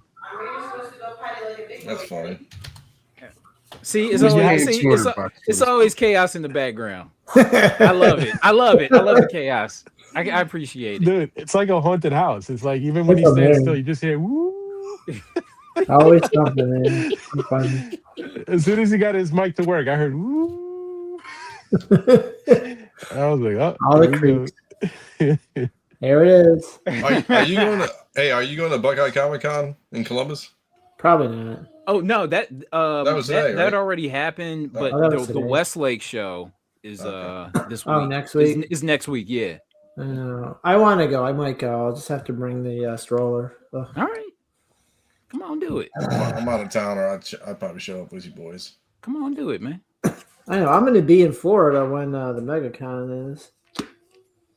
I'm in Florida this week, dog. I'll be in there the 19th, I leave. So I'll be there the 20th, technically. I just miss you. I'm leaving the 12th. Y'all two should plan a trip to Florida together. We should. I don't want to go back. Honestly, I hate to say it. This is the 5th time in or 3rd time in 5 years, or 4th time in 6 years. I'm done with Florida, dude. This will be 3rd time in 4 years. Yeah, It's gonna be one. I'm going to Florida freaking twice in 2 weeks. yeah. I mean, I don't mind it. It's just, man, I want to do something different, man. Orlando, you know what's funny? Orlando's just too busy now. They just build and build and build, man, and just like trying to go somewhere. It's almost, it's not as bad as New York, John, but it's like New York. You know what I'm saying? Like it's like, oh, I need to go down the street. It's like, oh, 30 minutes for a 5-mile ride. You know, just like, Yeah. they just need the problem is they have like a 3-lane highway or something, or a 2-laner or something, but it's like it needs to be like 5 or 6, in the main city there, but it's not. Yeah, US4, everybody knows about it. Oh damn. Yeah. All right. What are we talking about here? Sweater weather. Listen. Ever since I found this damn book, I've been on Batman Superman World's Finest number 35 sweater weather variant watch. So I've been on the watch. Why is it selling so high? I don't know. Like Carter, he's pimping it out. Now you're buying these books, man. They're using those Nightwing books, man. But listen, Nightwing when he's showing off his ass when he's showing off his perfectly round ass and shit. Oh, the girls go crazy. They love it. They love JD, it. That's where I'm going. I'm going Davenport, dude. That's where I'm going. Yeah, I'm Davenport. All right, so what would you rather have? This Batman Superman World's Finest number 35 sweater weather variant, or an absolute Batman number 1 cover A? Which one you take? Just give me absolute Batman 1. I know I can flip that. Yeah. I need that. I still gotta buy it. I got the variant. I'm happy. So I got you. Listen, This is like borderline Zenoscope, man. yeah, it is. It's like anti-Zenoscope. well, at least there's no bulge in Superman shorts. That's a good I'm thing. running a test this Saturday. I have 2 of those beefcake covers, those Nightwing ones. Yeah. Mhm. I'm gonna see who comes over to ask me how much. Hey, can you put on But the thing? I'm gonna Cover special. No, I'm gonna sneak a little picture if I can. This way we You're can. live feed I'll that. share it in the private chat. This way we can see what kind of people are actually looking at this book. Yo, okay, so I had damn it, every time I sell like Tim Drake Robin books, right? It's always like Chinese sellers. I mean Chinese buyers. Hmm. Always. Yeah. They are purrs. And and I think when I sell books like this, it's always like it's definitely always growth. I gotta tell you something real. I used to do a raffle. I used to be an admin in a raffle group on Facebook back like in 2014, and while it was like an underground thing, and we had a dude run his book filled, meaning all the tickets sold, and he was supposed to be doing like the video for the randomizer and shit, like to reveal who won the book. But he fucked it up. So he reached out to all the admins and asked if we can review the video and help him authenticate it so that he doesn't look like he ran a scam. So we asked him, "Can you send us some screenshots?" And he takes a screenshot of his screen, and this is and ironically, like you're talking about an Asian guy. It's an Asian guy, and he's got on the top of his what do they call the other the other screens that you could flip to His tabs. Yeah, his tabs, and one said deep anal teen penetration was so we had to go into another private chat just to fucking talk about it for about 20 minutes and laugh. And then we went back to him, and eventually we had to tell him, like, dude, technically we normally would tell you to post a lot of screenshots of all your fuck ups so the group can see you weren't playing the game, but we said you gotta like fucking crop some of your pictures because you got some of your shit that you like to watch showing. And man, we laughed about that for about 2 or 3 years nonstop, bro. Every time he came up to do a sale or a buy, or it was just we couldn't stop cracking it. We would run right back into the private chat and laugh about that shit. But it's it's true what you said though. They are a little freaky, man. Did you call him Dat P? It should have been his nickname. I can't even say his name because I'm pretty sure the community knows him. He's been in the I'm telling you, he's been in the comic game a long time. To this day, I still when I go to Facebook comic groups, I still see that dude posting comics or buying. So I don't want to. I don't even want to joke about his name. Deep Asian teen. What is it? Deep anal. It was deep. Deep anal. Anal. Teen penetration or some shit like that. Yeah. Dat P. Yeah, I was just like, I know when he first showed us the screenshots, I think all of us must have leaned in from home on our different monitors and we were like, what does that say? And then we went to another private chat. And as soon as you could see another blip, I was like, I know exactly where everybody's going. See, I have to do it like a double. Every time I do it like a share screen, I gotta like do a double check. You know what I mean? Just to make sure ain't nothing too questionable showing up. Dude, some fucking leaguer said it's ye, so it's not ye. Let me clear that right now. It's not fucking ye. Let's get that. Aaron, no. Hey, Yee told me he got a new job, dude. He's swimming in women right now, dude. He's out here being Hugh Hefner. That's funny. So much for incognito. I know, right? Well, but I keep my degenerate shit on like a whole nother browser, so it's all good. I make a folder called not porn on my computer. Yes. My shit don't open up. It's mine is no need to open. No need to. Because it's all squeaky clean. But just delete when I die. Yeah. Don't open. Delete when I die. You'll be better off. I know a few of you. Remember that thing I shared in the private chat just the other day? Like two guys that met their favorite wrestlers, and he fucking grabs the. Like, let me ask you a question. I know you guys are heavy duty wrestling guys. If you opted to do that, to take a picture with your favorite wrestler, and he grabs you from behind like that, what do you do? What do you do? What can you do? Know. Just go with it. Just go with it. Just go with it and have the like twisted memories of it later.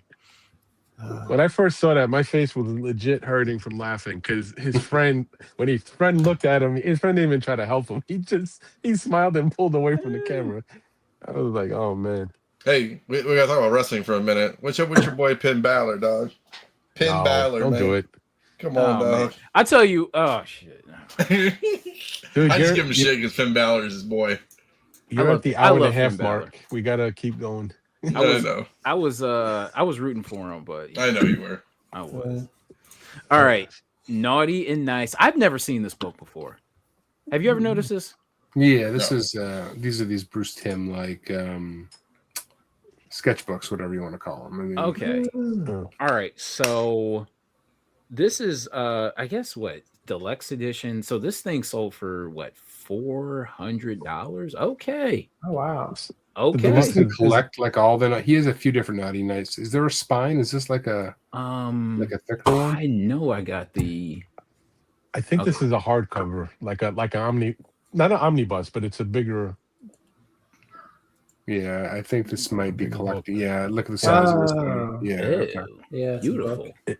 If you look on, I think he has a, I don't know, some kind of like an art a gallery of all his past books, and I think I've seen it in there before, but this shit is long gone. Okay. That looks really good. What the hell is this? Comics Journal 84. First I'm just time wondering if you go to McFarlane. like a Barnes and Noble, will this be like shoved in the shelf somewhere? Ooh. I don't think so. What was I'm trying to remember when he sold this. It was. I think this thing was pretty limited, wasn't it?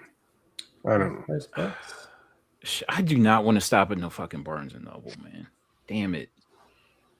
But I'd be forced to. If that was the case, I'd be forced to. What the hell is this? Comics Journal, first Todd McFarlane art. So this thing sold for $1,000. Yeah, this has just got the little sketch inside, right? Oh, real? Oh, so it was like fan art from him. I'm trying to remember. I thought it was. Yeah, I think it's just like a sketch of something in there. Somebody in the chat will remember, but Okay, that's what I gotta imagine. But yeah, still sold for $1,000 in a 9.4. That's very respectable. All right. Okay. Take a look at this. So are you in a case? Are you in it for a case? What? So there's a case of New Mutants number 93 direct editions. So you get 220 for what, $1,200? the book is. This is back when Liefeld had really blown up, and these books are starting. The print runs are starting to explode on these. So, no, I mean a case of them For $1,200. No, how the fuck are you ever gonna make your money back? That's a $2 book. It's a $5 book. That's like I mean, you'd be lucky to get $1 for this.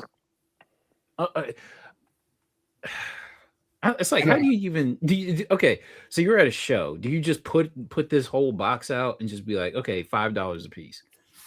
Warehouse fine, $5 a piece. Yeah, but what's the $5 a piece, right? You're not even breaking even on 12 grand. No, you're not. And that's 12 grand, 1,200 before tax and shipping. Right? Let's see. Yep. Hold on. I gotta. No, because I mean, 5 times 200 would be 1,000. So you're talking about 1,000. You're talking $1,100.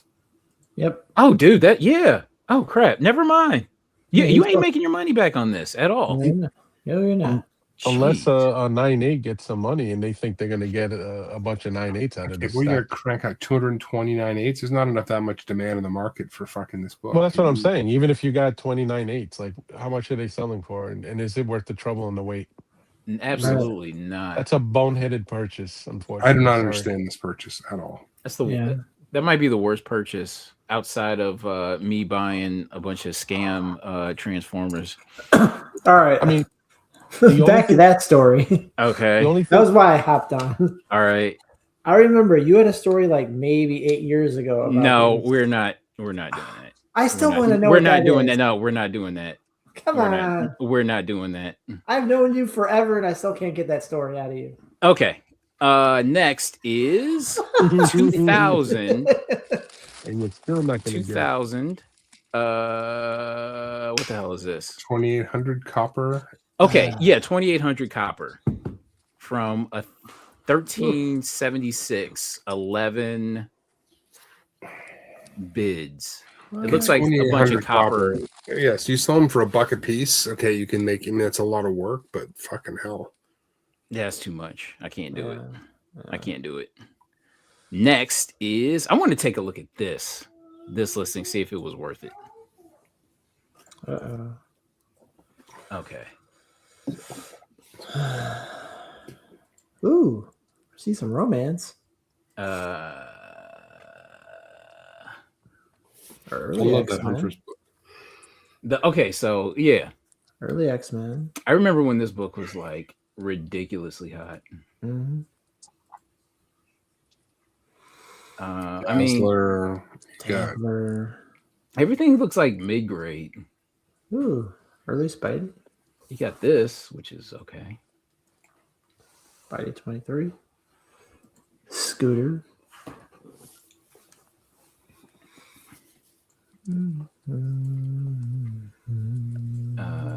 I mean,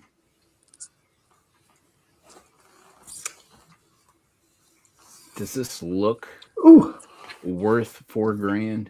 Gee, No, I don't think so. that's a lot of money. That's a lot. Yeah.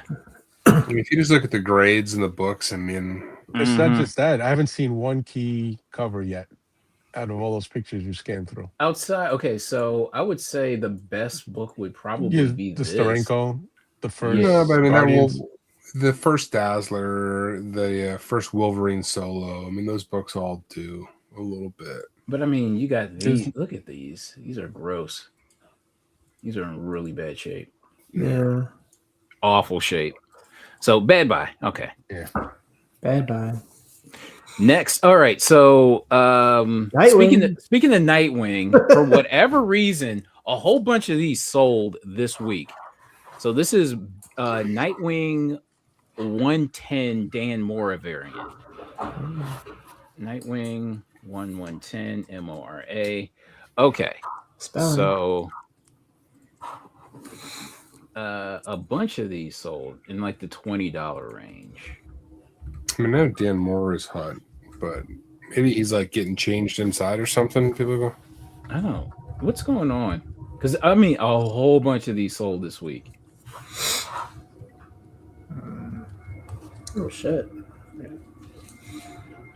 Look at that. Look at all that. Look at all that. Look at you.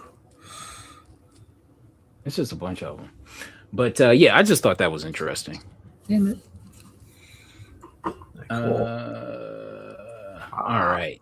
What the hell else? What's next? These solar Man of the Atom prototypes. damn, man. These sold for so the Solar 3. Yeah, Solar 5 and Solar 3. Respectively sold for $760 and $1,162. And number three is the first appearance of Toyo Harada. Yeah, I always liked that cover too. Growing Love up. this cover. But I forgot what the story was on why these were printed like that. I completely forget. I thought it was just the gold. I mean, I remember hearing about these like the Valiant folklore when I was a kid, like the gold label ones being super rare. But I thought it was just the gold like trade dress. I thought that was like the big difference. I totally forgot what the story was with these, but I remember. Yeah, I remember them vividly. I mean, Yeah. And wasn't speaking there a Harbinger one too? Was there a gold Harbinger? I don't remember, but I do remember these solars though. I mean, back then there was no internet, so like it was all just word of mouth. So fucking half of it could have just been lies for all I know. Yeah, exactly. All right. Another Young Allies, number 6, a 9.0 sold for $936. It makes that raw look like a good purchase, huh? Yeah, I know, right? But I will say that that raw was in like they said it was in like fine condition. Oh fuck him. So all right. Murder drones. I don't know. I wasn't paying attention to this. This is like some other property, right? Like it exists outside of a comic book somewhere, right? Okay. Isn't it like anime or something? Yeah, something like that. Or Yeah. Huh. All right. yeah, this one popped this week. These are all these books popped. All right. Yeah. I mean, nice consistent what, $10-$20 book, and then you have the 1 in 50 variant selling for what, in the 60s or something like that. That's it's a cartoon show. Okay. Murder drones. It must be adult oriented then. Okay. All right. Okay. Now this variant here, I've been on the hunt for this for a while and I never see it. So this is Jonah Hex, number 56. So this is a 1 in 10 variant. Wow. And I've this came to my attention probably like 10 years ago or something like that. And I've never been able to find it. I've been able to find like the final issue number. No, I think it. No, not the final issue, but number 50. But for whatever reason, they made a variant out of number 56.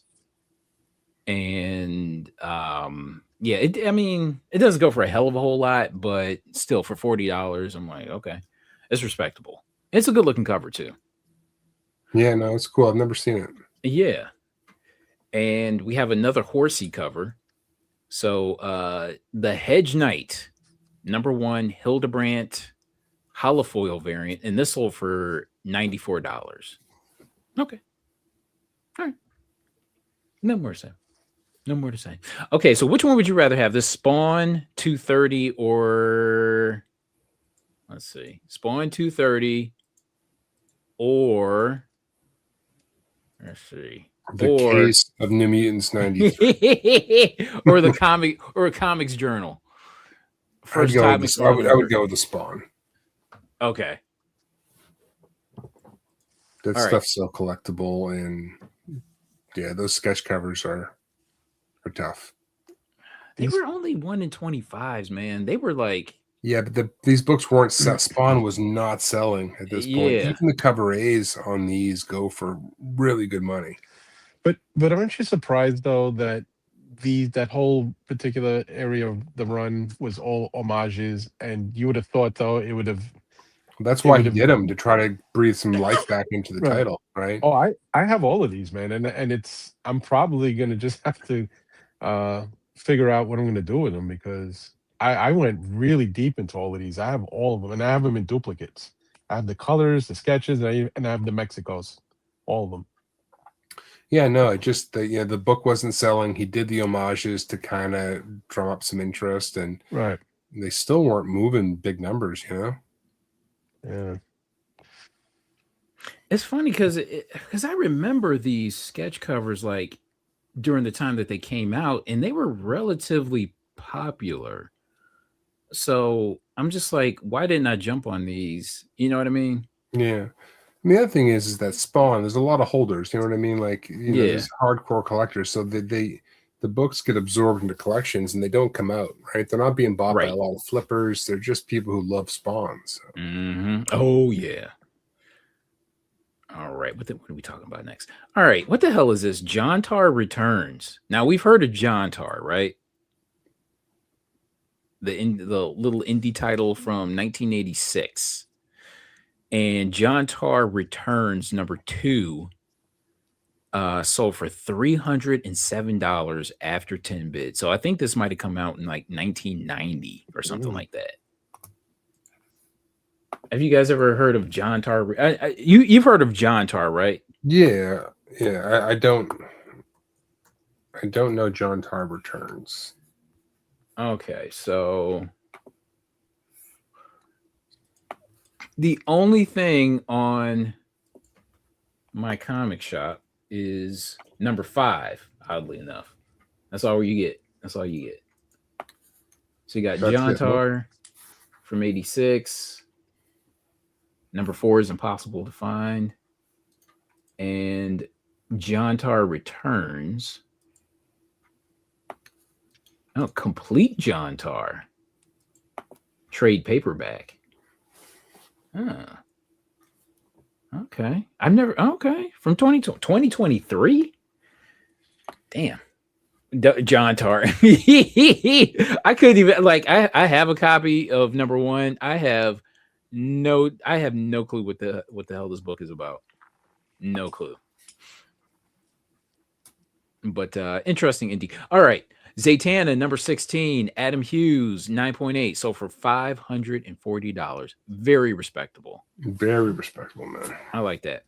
And now this book here, I think is a real. This was a steal to me. So Vampirella Fury Tales #2, cover B, a 9.8, sold for $150 after 24 bids. It's a steal. There's fewer of these. Not that it's as rare, but there's fewer Yes. of these on the census than Young Allies. There's like 20 of them. Mm-hmm. I love this cover. And am I well, it's wrong also- that is this a black and white as well of this? So there's a black and white. There Right. is a like a red that's like, instead of black and white, red and white. Mm. Mhm. And supposedly there's a version of this, but none of them, I've never seen one surface. Mhm. The boobs are heavy. I have either the black and white or the color. I don't know. I know I have for sure one of them. I just don't remember which one. And I also have the one that looks like this, the Deja Thoris. Yeah. Yeah, I have that in 3 different colors. I think it's red, then there's a black and white and full color. But then there's also like a naughty one too, where she doesn't have her little metal bra thingies on. Oh yeah. Where it's like topless. Maybe I have more than 3. I have like 4 of them then, because I know I have a. Craniacs. This book came out this week. I tried to get a copy, but no luck. And this is the flops. I got one of these. Yeah. Yeah. This is flops, right? Mm-hmm. Yeah. Mm-hmm. Yeah, it really doesn't sell for that much. Yeah, I thought it would do But, better, but I think people must have been on it. Yeah. Poopy diaper. Fun times. On diaper duty. Ooh, my book. Nice. Which one? In the middle. Zatanna? Yep. All right. So a 9.8 sold for $540. Nice. Should I submit it? Sell it? Submit it. Yep. Okay. We're in the Pulp Hour now. Ooh. Spicy Stories, March 1938. So this sold for only $86 after 28 bids. Underboob. Nice. I know, right? I can appreciate that. Like that. I love this. Yeah, I'm surprised that it didn't go for more. These you know auctions, what? was this an auction? Yeah, it Yep, means it was an you gotta be careful auctioning shit like this. You know what I mean? I will say the condition is probably a little, It's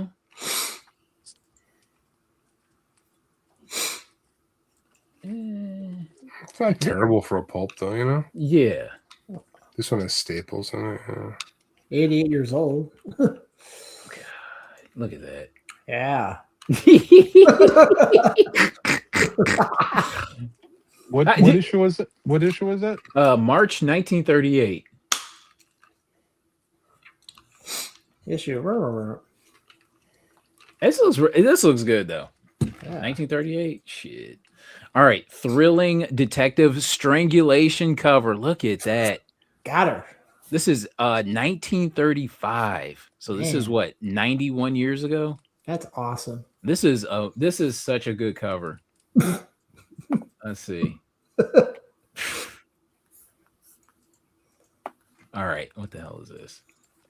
Motorboat variant. Reading the comments.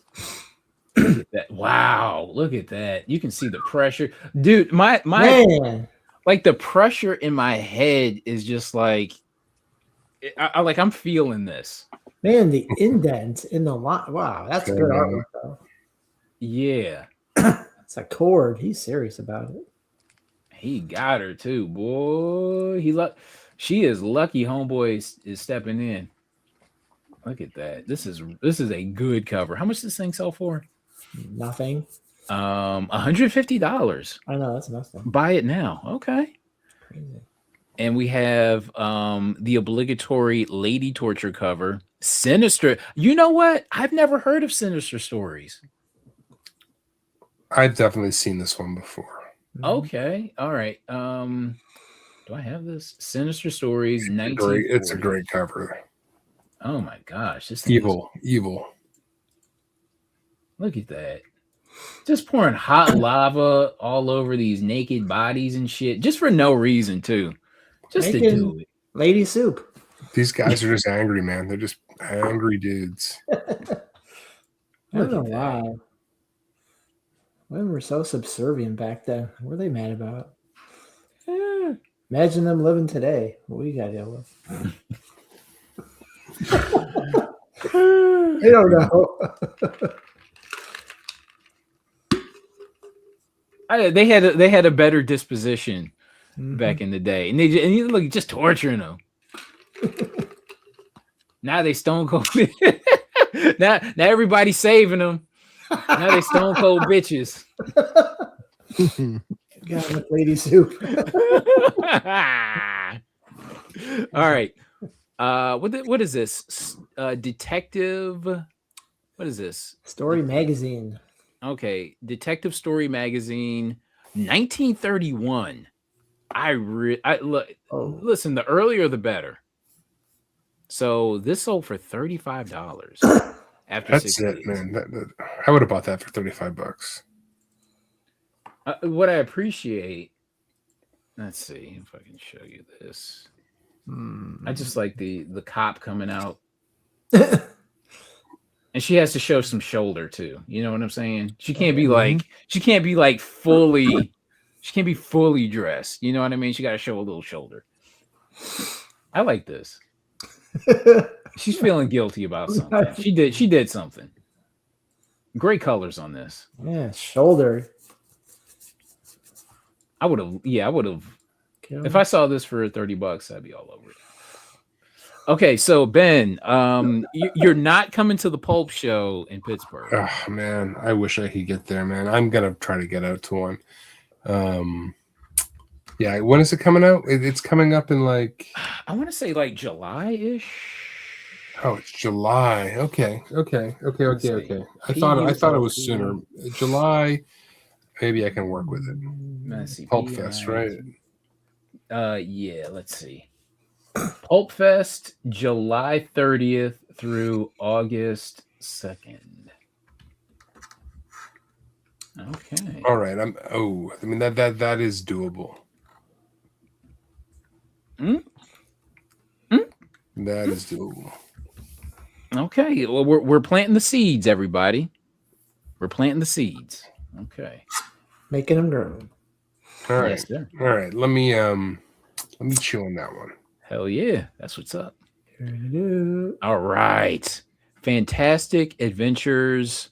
So this from 1940. So this sci-fi cover sold for $150. Is that a spider? What is that? It's like a giant spider. Yeah, that's a great cover. I love this kind of shit, man. Green dress. Look at that. Do I have the listing? Let's see. I do. Oh. Okay, so wow. She had a stick. Wait a minute. Go back. What was that? She had a stick. Oh. Yeah. Was that like a Is that a telescope? yeah, or was That's it what like it looks Or was like. that a cane? Maybe that was a cane. Looks like the Yeah. some. All right. That looks like, oh, nice back cover. Yeah, that's badass, man. That's badass. Okay. I can see why it sold that. Look at the spine. Oh man. All right, take a look at this. So this shadow. Oh, this is the shadow number 1. It's big schnoz. This always just sticking out. I know. It's kind of like part of the story, like his big nose. Like, is it part like? Yeah, it's just like it's a little much, man. So this sold for like you don't even have to zoom in on this fucking thing. So this sold for $1,004. CGC 3.5.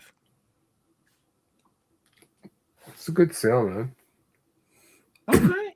The shadow knows. The Shadow #1. Okay. So is this the first appearance of the Shadow though? Probably not. FIRST I didn't think so, right? of the SHADOW. First appearance of the Shadow. He must have shown up in something else first. Now, when I look up Shadow, I get Sonic the Hedgehog. It Jeez. tells you what's the bigger IP. That's Ay, funny. vey. Okay, hold on. Let me see. Sonic. The Shadow. Okay, so the Shadow's first appearance, self-owned pulp magazine in 1931. So that's it. Is that it? Okay, so yeah, that's the first appearance of the Shadow. All right. You know what? Not bad for $1,000. That's not bad. Okay. All right. And speaking of the Shadow, we have we've talked about this book before. This is probably like the third time I've talked about it, but we have the first appearance of Shiwan Khan for $900. I love this cover. That's such a badass cover. I love it. Fantastic Adventures 1939. So this sold for $356. So this is a robot cover. All right, cool.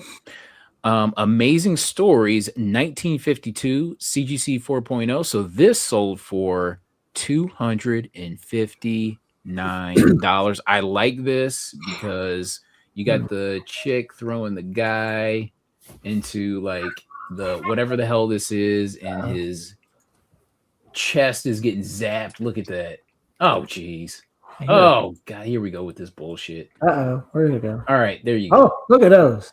Yeah, Look at it's that. really good. And the trade dress on this and the color, I mean, it just looks fantastic. Only sold for what? $275? Look at that. This is really nice.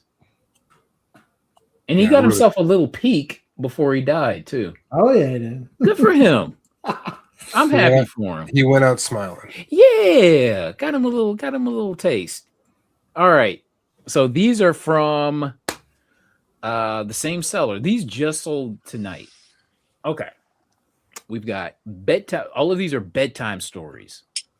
So we've got September 1936, and this sold for $152 after 8 bids. Beautiful. Beautiful cover here. And you have March 1937, even earlier than that.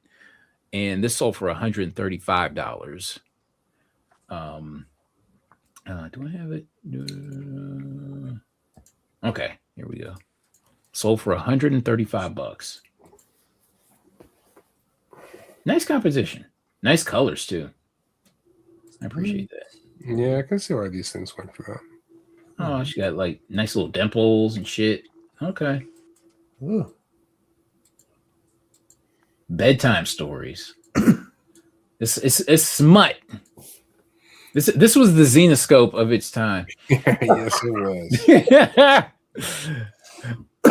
And another bedtime stories. November 1937. So this is the most titillating of them, of the three. So this sold for 125. Huh? The strap falling off the shoulder. I know, right? You know what I'm saying? And it sold for the least amount. Oddly enough. Crazy. So it sold for $125. Oh, same seller too. What's he got? Let's see. I know. It's like, look him up. Nice. Are these driven covers? I mean, it looks like his style, but it's probably even too early for him. Lucille Ball lookalike. Smut. It's Nice. smut. Woo. Are we seeing what is this? Uh-oh. Uh-oh. First appearance of a nipple. I know, right? All right. Okay, let's see what this guy has. What else? I know. Whether smut. Nice. What? Oh, he's selling old stuff. Coins or what is that shit? Just got old shit. Plastic Right. pistol groups. Yeah, selling Pistol group. Pump. okay. License plates, like what the hell? I know. Random shit. Uh, Stuff he found from his grandpa. I know, right? Zoom. Yeah, zoom out. There you go. Okay, what's sold? Do you sell any more old timey smut? Oh, here's another bedtime stories. Whoa. Oh, this isn't bad. Man, $35, man. Yeah. Damn. happy birthday. Come get this cake, baby. Hold on. That is driven there, right? Is that Yeah, what it says? it is. Yeah. Yeah, okay. So I bet you he did all of them then. You got a good eye. Nice. Yeah, man. Beautiful stuff. Now this cover's kind of jacked, but Mm-hmm. okay. All right. See, look at it. It's smut. It's smut. All right. And What's next? we're finished. What? That's All it? right. All right. Ben, Where's Heroes? if you want to get to bed. I'm gonna go to. All right, I will see you boys.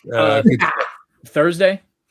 Yeah, we'll be on Thursday. Long story short, we'll have a new show for you guys. Nice. Sorry about last week. I was going to try to do something on Thursday with Carter from Florida, but I couldn't make it. But yeah, we'll see you on Thursday with a brand new show. Hell yeah. All right. All right, brother. Peace. I'll talk to you. We're gonna bullshit around. So All right. Sounds good. Later. yeah. All right. All right. Do you want to talk about wrestling? I'm gonna get Carter to tell me that story. Dave. Damn it. We're definitely not on air. Does he watch it? But Oh, all right. Oh, you logged off the show? yeah, Ben is gone. No, I'm saying you closed the show. No, or no, we're no. still live? We're still live. Oh, good. Because remember last time I made the fucking mistake. Ooh. Hey, did you see that Jordan card? Yeah, That was that 9.5 that was selling for like 58 grand. it's Did still the auction is still running. Yeah. What is Oh, it? I'm watching it. Hold on. Is that the guy who sold? Is that the guy we talked about earlier? Yeah, he sold that. What you Uh-oh. call it? Let's see if I can find it. Oh, here it is. Here it is. Here it is. All right, check this out. I don't know if you saw this. I heard you mention it, but I was Yeah, like, for 28 grand. Beckett 9.5. Yeah. And you know, What? a lot of people think that you can cross that over to a PSA 10. Probably. They take that shot. So What's the front? Do they? Here you go. I don't know. They keep the terrible pictures. No, do they give you a qualifiers? Let's see. well, Beckett always gives a breakdown on the slab. What does the slab say? Does it say On the front. what does it grade the surface and the edges, the corners? Yeah, go to the. Oh, Oh, shit. Dude, that has a shot at a 10 if you go to PSA. I mean, it has a shot.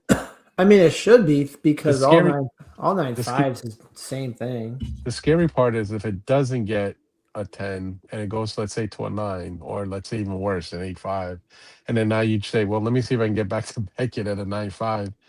After all that handling and moving around and shit, that shit might Well- not be a 9.5 anymore. You would have to have a minimum grade on your crossover. But the bad thing is they may still charge you with this, to grade this thing, which is a killer.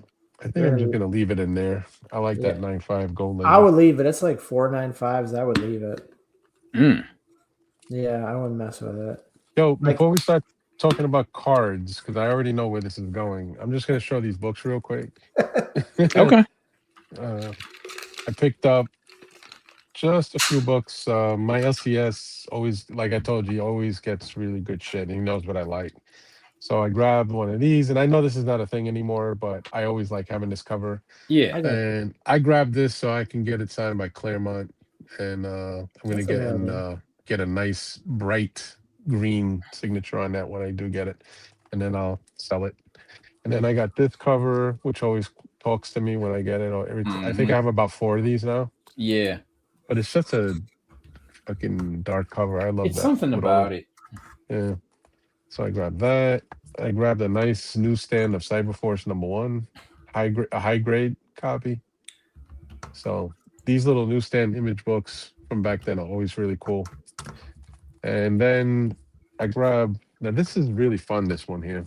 I'm gonna take it out of the bag, right? But what makes this cool is I don't even think the guy who sold my LCS guy, he didn't do his due diligence, but he had this showing, and he did note that the artist Shoot. of the flip cover, because this is actually a flip cover, right? But it's a newsstand, Yes. Ah, so which is that's cool, cool. and it's signed by the artist right there, I like that cover and better. so it says it's signed by Dave Hoover, Hmm. cover artist. So anyway, pretty cool.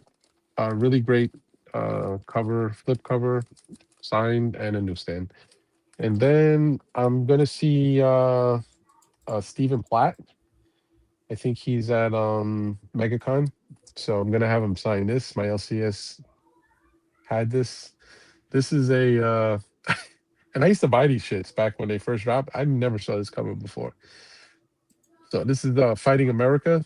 This was I think originally created by I want to say Liefeld when he was having that issue with Marvel, and he's recreated like a Captain America guy. So anyway, this is a Stephen Platt variant from 1999. So I'm gonna get him to sign that.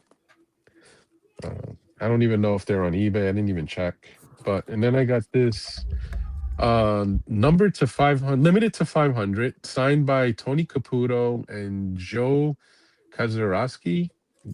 Don't know who they are, but it's still sealed in the poly bag. Yeah. And it's limited to 500 copies. Speed Racer #1 and a newsstand. Speed Racer. And it's got the limited. I love these stickers that they used to put on these books to assure you that it's rare. You know, a collector's copy, but pretty cool. I think they're doing a Speed Racer movie too, so maybe that's a good pickup for a future sale.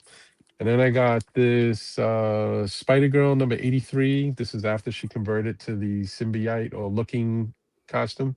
Hmm. And it's just a beautiful cover with her and Venom on it. So I like the play on the colors, the whole black and white. Black activist worthy. There you go. Yes. And and then I found this Spider-Man Spawn #1 3D from this is the Mocha exclusive, and it's got the 3D Spawn glasses still connected inside to the book, interior to the book. Oh. So pretty cool. I'm gonna get, this might go out with my next if McFarlane does a signing again. I'd like to have one of those signed. Then I found this for $1, $1 holler. Wizard World limited edition, Alex Ross, Incredible Hulk, Night America. I think that's supposed to be like Nightmare, but anyway, really cool Alex Ross Hulk cover. And then this is really cool. This is a Mexico variant of this legendary Deadpool cover by Tony Moore. So I don't know how hard it is. I don't know if it's tough or expensive. I didn't get a chance to look it up yet, but Yeah. stupid cool. And I had Tony Moore do this, recreate this art on a blank variant. So I have that in a slab somewhere, 9.8. Ooh. And then these are really cool. These are the I don't know if this is Aphrodite or Aphrodite. Oh, Aphrodite Yeah. 9. Yeah, and this is the convention edition. This is limited to 100 copies. And this is a Clarence Lansing original art of her on the cover. And of course they give you those Blank sketch. those little certificates they used to give with the hologram, or not hologram, but the little sticker holding down the book. But pretty cool, original art. Cool. Some of these books will be at the comic show this weekend, and a nice, super high grade copy of this First Professor Hulk iconic cover in a newsstand. And I would say this is definitely a 9.8 candidate, brother. So I would much prefer get this signed and get it slabbed 9.8 with a signature. But when the fuck are we ever going to see Del Cayon at a comic show again? So I don't know. So that's it. Right on. Oh, and then just for those that should have went and bought some new comic books, aside from all this new shit, that this is really good read. I've been reading this. If you like little dark horror type, comics. Really good read and fantastic art. Murder Podcast, great cover too. This is a book that I'm going to read. I really kind of like some of the shit that I've read, telling you about it a little bit. It's called The Peril of the Brutal Dark by Vertigo DC. So I grabbed uh, the foil version of this. So I'm anxious to give that a read. This, I'm a sucker for this cover. They're doing facsimiles of the whole Dark Knight Returns. So it's kind of cool in foil. And of course, I still live in this dream that I'm going to get Frank Miller to do a sketch on this.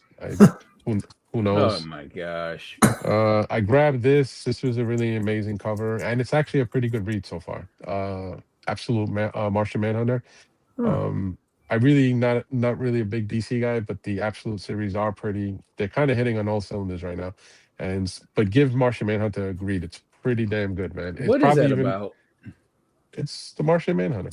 He's a detective, just like he's not any different than he is in the regular DC universe. This is Really? just like, it's obviously the Absolute is like the characters with a twist. He's obviously different, a much darker character, uh, you know, and but it's definitely a good read. And Absolute Wonder Woman, really fantastic cover. But yeah, I grabbed that one. And then this one here is the Derek Chu cover. Couldn't resist that. Really great cover for that. But this was my favorite pickup for New Comic Day, which was the Punisher Rivals. This is like based on the video game. And Marvel is doing rival characters like the action figures, Yeah. and they're pretty big. They're like I want to say they're about 9 or 10 inches tall. Really? So yeah, so if they do, I've already seen Venom, Hulk, Spider-Man, and somebody else.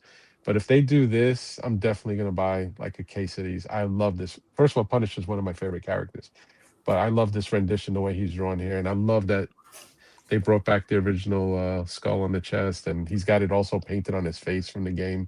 Just everything is great about this cover. The black background, and then of course this I gotta fucking get signed by the cast. I will see some of these guys. So, but John Bernthal, he's always at a New York show at some point. So I got to get that. And then this is that John, what's this? Christopher Taylor dude who always does the negative variants, negative space. John Tyler Christopher. Yeah. Yes. Shitty autograph guy. Really? Then you got the Ryan Stegman foil of the Punisher #1. So Marvel's going all in back on the original Punisher. So, and then I think this is the last issue of Ultimate Spider-Man. But out of all the covers I saw, this one was the sexy one. I think I can get half of these guys that are going to be. I know the actor that plays Kingpin on Daredevil, the Netflix series. Yeah. He's good for 2 appearances in New York, so I'm going to get him to sign this. And then if I can get, I know there's been a Bullseye on the show, and a couple other guys from here on the show as well. So maybe I can get a little villain cast thing going on this. And then Skin Breakers, good read. David Finch, Robert Kirkman, can't go wrong with this. Great read and great art. So, and then last but not least, my boy Mark Spears. He did this anime Maid Cafe. The inside, I opened up one of these, and the inside art is amazing. But it's all like by a Japanese anime type of artist. Really good shit. Comes with a trading card in there as well. So that's the basic cover, and then this is the foil. So really nice shit. Anyway, that's it. No more new pickups. That's Had cool. to- But I figured we'd do that before we start talking about hockey cards and wrestling. Okay, so what did you think of what the hell do we watch? Elimination Chamber. Elimination Chamber. We talked about it a little bit over the phone. I missed the LA Knight mess up. That was funny. Oh man, he tried. I don't know. He's always on the cusp of greatness, and then he like fucks it up somehow. Yep. Always, never fails. He I tried to do know. like the thing where he jumps from the middle rope to To the the top top rope, rope. and then but he effed it up. Oy vey. Because I'm just every like, time I see something about LA Knights, like removed from Raw, removed from WrestleMania, it's always negative on him. yeah, And then everyone's like, "Come on, LA Knight," and then it's like, wah, wah, wah. yeah. Like like he tries to talk fast, and then he flubs up his lines. Yeah. He like stammers over his words sometimes. We have to have that rapid fire delivery. He kind of messes up. Let me talk to you, yeah. Yeah.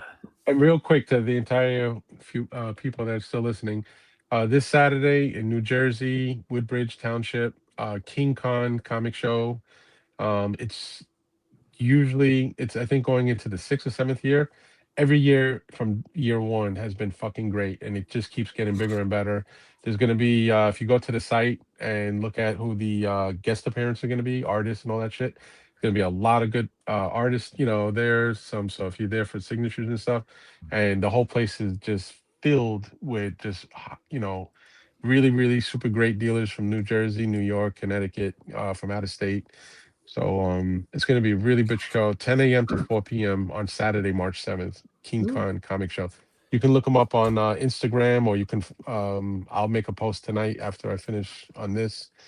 So if you guys want to save it and maybe take a ride out there. And if you come see me and you remember to say Hot Book Alert, or Ben's show, long story short, or be on Wednesdays, I'll give you 10% off on books that are 500 and less. There will be no 10% off of $2,000 books.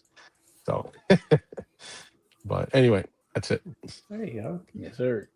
Before everybody starts, like I said, before we start talking about wrestlers fucking sticking their fingers in your mouth. Did you see, Mike? Did you see that video I sent these guys? Yeah, I Are saw you? that video. Oh, that is fucking crazy, right? That was funny. I saw that. And the first thing I was thinking when I was laughing about that was how many other guys did he stick his fucking hands in their mouth, and then again to like 3, 4, 5, 6, 7 different guys. I'm like, and he didn't. That dirty bastard didn't wash his hands after he did that. So oh no. Hmm. Ooh. Fish shook. Oh, so I changed the thumbnail picture Of because there was one book in the middle that we didn't even talk about. So I'm like, crap, we gotta change it. oh. So here we go. I switched it up. Let's see. Yep, there we go. Switched it. But yeah. Okay, so what the hell else happened? Oh, how did AJ Lee look to you?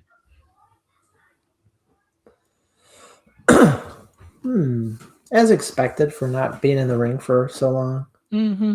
She looked more ripped like a couple of weeks ago. Like like veins in her arms and like super just tone, and she looked like she put on some water weight. It was weird. I was like, what happened? She looked a little bloated, like her legs weren't as you're like, what? Where'd this chick come from? Like she just got out of a weightlifting contest. I don't know. What's with Becky's outfit? Why is she wearing long sleeves? They're not in Jihad or wherever their other dumb pay-per-views are that I hate. You're not in Saudi Arabia. They're not selling out for money. Yo. So next WrestleMania is going to be in Saudi Arabia. I know. Of all the of all the pay-per-views, that should be the one that because I'm thinking they got paid like $1 billion. They should have got paid $1 billion for that. They probably did. I hope so. It has to be worth it. Yeah. Did anyone spec on Nectar? What the hell I'm not specking on it, but I do love the covers so far, and I did read the little bio that tells you what it's supposedly about, and it sounds like that movie that Mark Wahlberg was in, The Happening. It sounds like an M. Night Shyamalan story. Hmm. You know what I mean? It sounds like the something you can't really see coming or even stop easily. Just decided we're gonna kill everybody that's human. A bunch of butterflies. Like, who's seen that coming? But the covers are fucking killer. They're really all nice. I think the name of the comic company is Vault Comics, which I've heard of before. Yeah. But all the covers are killer, and the 1 in 10 is just insane. It's like it looks like the remains of somebody's face, and after these butterflies, I guess, rip them apart. Um, it's like a profile of a skull, and then there's a 1 in 50 that's black and white version. And they're all getting huge money right now. But if you can get a copy for like, $20, 25, grab that shit, man. Because it definitely looks like it's going to be a good read. Obviously, it's not going to be an ongoing series. It sounds like a mini series. So, yeah, Shit. I think it's going to be a good read. I mean, listen, I don't know if I'm not going to tell anybody go spend $150 for a fucking incentive. I don't know if that's going to be anything anybody gives a shit about in 2 months, because with all these new books coming out the way they it seems like every fucking week a brand new book is dropping at $50 right away, right? Like Yeah. we've gone from Absolute Batman to Dork to White Sky to Cocaine Hippopotamus Massacre to now Nectar. There's also that one that you just talked about, the Murder Yep. Drones. I tell you what, and I hate to do this to everybody, but if you didn't get this, and it's not because Mark Spears is my guy, but open this book up. I don't want to rip another one open, and I don't know what I did with my other copy, but the interior art is really, really fucking nice, and it's all in black and white. Um, and this cover is just killer. And then there's number 2 has has a cover that's also going to be killer, that I'm going to be on the lookout for. But I think this is going to be a big hit as well. For the people who like anime, it has that anime feel inside. Like it feels like almost like a video. I don't know. I'm sure Alex or somebody knows if this is based on either a movie or a series or a video game. I'm not sure which one, but it's pretty fucking good. And some of the covers are really nice, especially the number 2 that I saw already on the FOC list. But some of the new books are really, really nice. I don't know if their going rate makes sense, but But if you like new books and you like fresh stories and fresh artists and supporting them, Yeah. do it.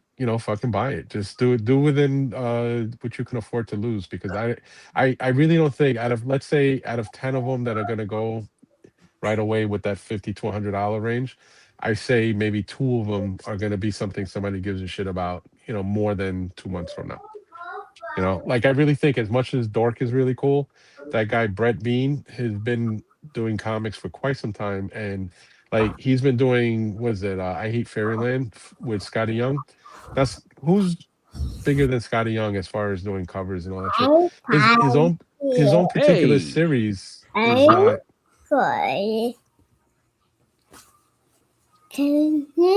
Hi. Hi. Say hi, Carter. Hey, Carly. What's Hey, Jen. up, buddy? Down. Like, he was in bed, and I'm like, because I got the headphones on, I'm like, is that Gaby's dollhouse? And then I'm like, he came back downstairs. What you wearing? You Oh, look like he's wearing what Daddy got him. You got on the Spider-Man Yeah. joints. Bleeding Hearts is good too. Heck But yeah. it's just, again, be careful, because Dragoda did a cover in that series, and the second print is even nicer.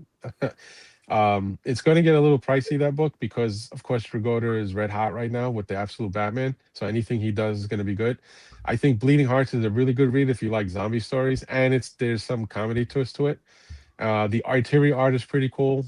I like it. It's the same as the cover artist. I think it's the same guy. The variants are really nice. Um, but if you like what do you call it, zombie stories and a little bit of a comedy twist, definitely read it or grab a copy if you can, find one for a reasonable price. But the Drogoda one is obviously the cover to get. There's a foil Drogoda, there's a regular first print cover A, cover B, I think. And then the second print is doing a black and white sketch, and the trade is like in red. It's really nice looking, the second print one. So Bleeding Hearts is going to be good too if you like that type of stuff. I like it, and I did get several copies. So, and I did break down, but I found a friend that can get me these for whatever they would go. Like I got this for cover price, and I got this for whatever the drop cost was when it first dropped. So, if you can get them like that, get them like that. But I really don't want to be a guy. I don't push any. I listen. A lot of these I will be selling, but I'm not going to tell somebody hurry up and go pay me $50 for it. If I paid for cover, then I'll be more than happy to underprice everybody at the show and make somebody happy and make a few dollars. Do you see anything coming out this week that's has potential? Yeah, what Nectar. But Nectar sold out already, like really sold out. Like even my LCS, there were people a day after the FOC ended for it, or and people were trying to get them like emergency type of shit, like leaving voice messages even when they closed. Jeez, man. Sending them emails, can I get in on Nectar? And they did not they didn't order enough to satisfy all the additional rush that they were getting. So I think with Nectar I think I have cover A, B, and then the 1 in 10. I wish I knew more about Nectar or the covers. I definitely would have shot for the 1 in 50 because I like that black and white version. But so Nectar is definitely, when this Wednesday comes up, you're probably going to see it on Ben's Hot 10. It's probably going to make number 1 or number 2. I think it's going to be the best-selling book, probably. That nobody ever read. What company is that again? Nectar is Vault. Vault. Okay, hold on. Let me see. And of course, the Cocaine Hippopotamus Massacre. That's another kind of like a comedy weirdo thing. But if you like sketchy stuff like that, it looks like it's going to be good. I didn't read it yet, but I have copies. Yeah, look how cool that 1 in 10 is. And then the 1 in 50 black and white version. Oh, shucks. But all the covers look good. And then there's also a what's her name, Suspiria cover. I don't know if it's in that grouping of pictures you have or it's an exclusive, but she did a cover too that looks sick. And dude, they're all really cool covers, man. I wish I got one of all of them, but I didn't. And if I see them at the show, if I can get a couple of guys that I know pretty well and give me a good deal, I'll buy them all. And I think it's going to be a decent read. And I wouldn't be surprised, like in some time not long from now, you'll hear, "Oh, Nectar's been optioned." You know what I mean? Because you hear that about all this shit that seems to be a good read that has like a little play with horror and stuff like that. But I'm telling you, from what I read about it, it sounds like The Happening for like a M. Night Shyamalan movie, which is, if you like that type of stuff, then it's probably gonna be a book you really like. As far as the other shit, I didn't really see anything else that seems like let's see. And Brian did a pretty extensive on Beyond Wednesdays, the FOC. Yeah. And I didn't see anything projected coming out that I would say, okay, that's a nice little gamble. But if you guys want to play that game now, then I invite you to start watching or looking up FOC yourselves and then tell your LCS. Don't even tell anybody. Don't wait for another show to tell you what to get. Look for what you think is interesting and tell your LCS, hey, put me down for 1 copy or 3 copies of this. Or if you really feel that strong about it, go for the 1 in 5, 1 in 10, 1 in 20, and see if you hit lotto. You get the right one. But again, it's a fucking gamble, and a lot of these pump and dump whatnot flippers or Instagram personalities, they may be out there telling you, make it sound all crazy and exciting, but it's not going to be fun when that book that you went and spent $150 on in 3 months from now, nobody's talking about it anymore because, companies like Vault, Image, and Boom, and all these other ones, they're putting out so many new stories, so many of these miniseries, so many hot artists working on their covers. There's going to be 2 months from now that we're going to be talking about 50 other books. You know what I mean? And people are going to be spending 50 to 100 on other shit. So don't be mad if you spent that kind of money and we moved on to something else in a short period of time. Absolute Batman is still going to be a thing. I mean, like how much great, fun shit is there that you can afford to buy all at once? But if your wallets are that good, go out there and get it all. That's true. But again, do your own fucking homework. Go. FOC is not some. You don't have to wait for a personality to talk about it. Go. FOC is on a billion different sites. Go order some shit and take risk. At low cost.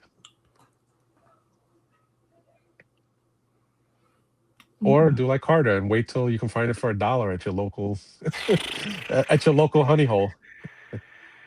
I don't do that. I can't. You know what? I haven't been able to find any. Haven't been able to find any Absolute Batman ones.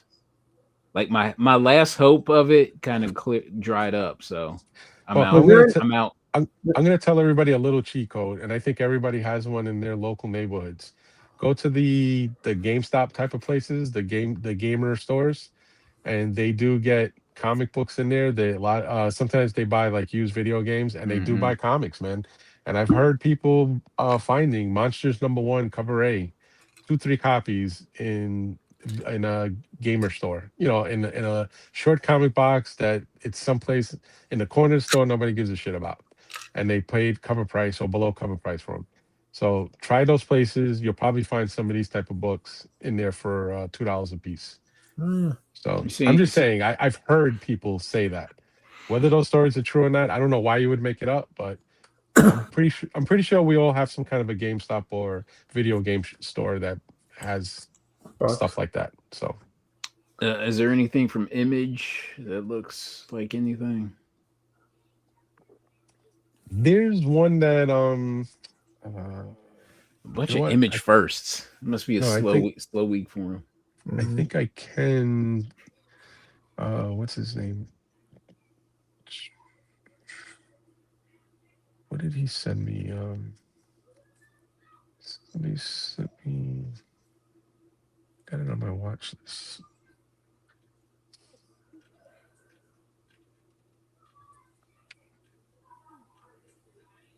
And then also you got all this Invincible shit coming out. I think next week. So, but again, the big money is in the original Invincible series. I think everybody thinks if they buy everything that comes out now with Invincible, it's gonna repeat value-wise. I don't think so. I just think, yeah. You think that's gonna be a great pickup, the Invincible stuff, the new stuff? Well, I was saying I actually like this cover. This actually, all of these. Yeah, you know what? Slabulous, a friend of mine, Joey Slabulous, he's a Whatnot seller. He sent me this for free with on the side of some books that I picked up from him. And this is what is this? Amazing Spider-Man 232 homage, the first Hobgoblin. Yeah. So they did a Beneath the Trees, and it's a sick cover, bro. He's like ripping a dude a duck in half. But some of the Beneath the Trees, and Beneath the Trees is actually a pretty dark story, and it's a pretty cool read. That's another great pickup if people like to read stuff like that. You see, he literally looks like John Wayne Gacy. Yeah, the bear. That is like true. like a cartoon animal version of Gacy. Yeah. Yeah. I see that. Yeah. That's true. Let's see. Shadow Man. I got Godzilla covers pretty fly. Which one? Where is it? Oh, this one? Yeah.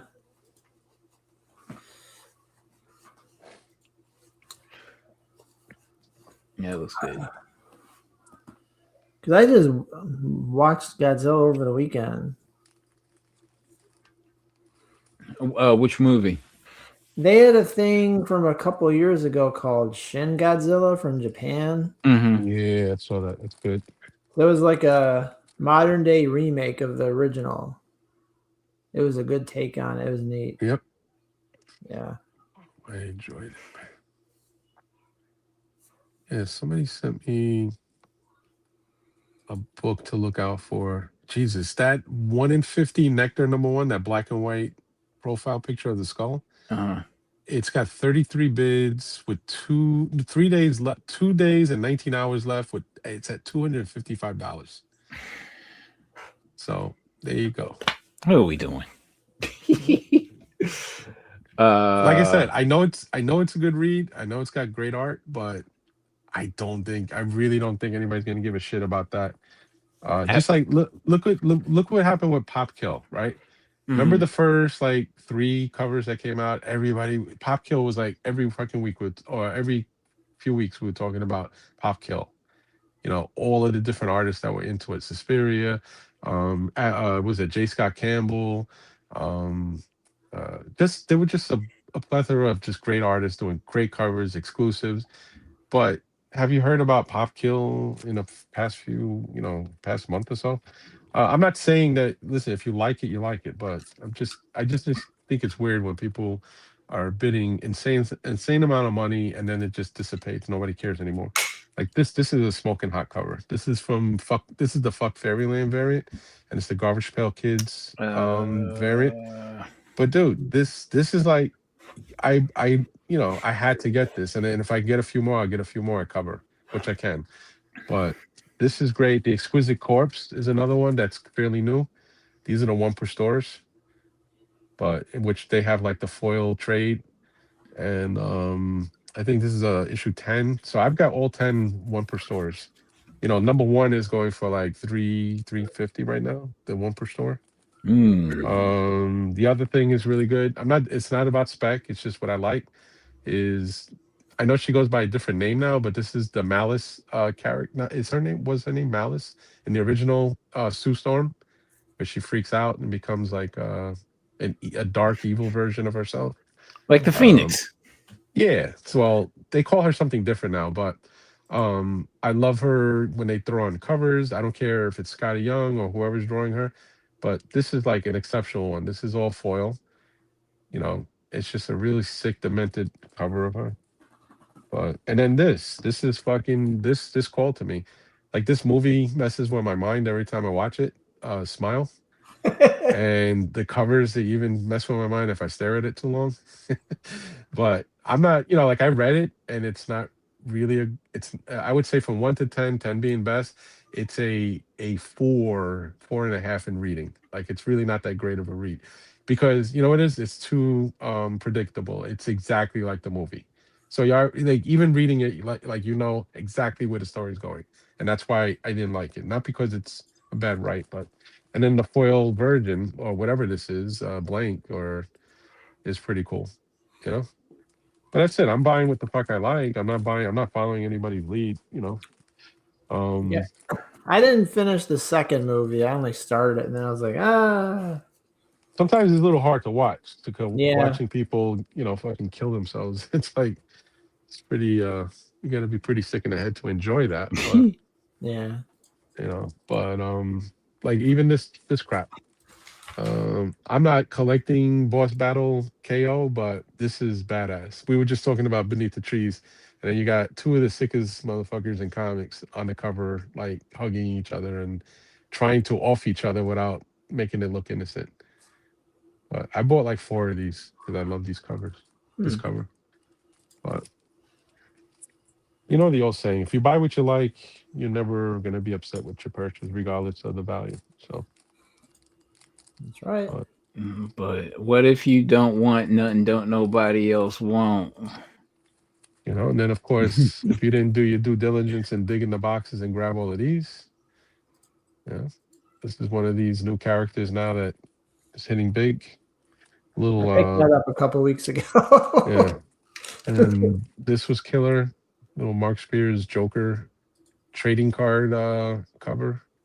That's from cool. World's Finest. Yeah, he did a great job. I love this version of the Joker. This is like that kind of like a Bronze Age version of him, which you don't really see any often. Like everybody's trying to make Joker like a fucking Venom, or like they're trying to they go over the top with Joker now.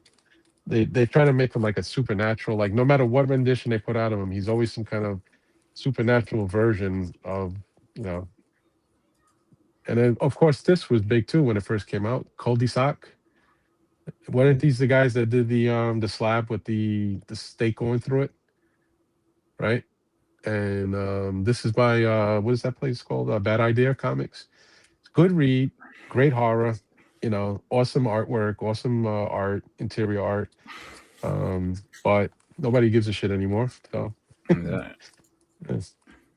What the hell? Oh, so Nectar.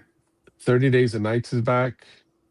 Ben Temple Smith was the guy who actually made this hot back in the days. But still, it's a pretty decent read. Good covers. But again, nobody gives a shit about 30 Days a Night anymore.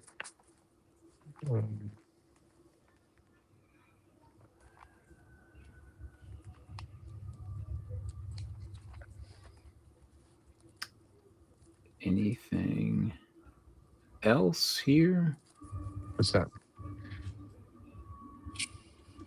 on this? That's coming out this week. Oh, another one that I heard something cool about. That comic Feral. What's her name? Trish Forsner. This here.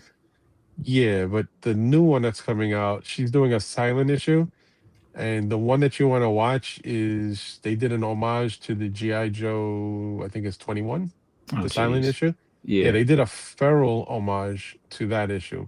So if you're in people that like to hear spec, as far as a book getting a few dollars, that might be that Feral silent issue with the homage to G.I. Joe might be a book that, because it's going to appeal to, of course, G.I. Joe collectors and, so it's going to appeal to multitudes of collectors. So that might be something.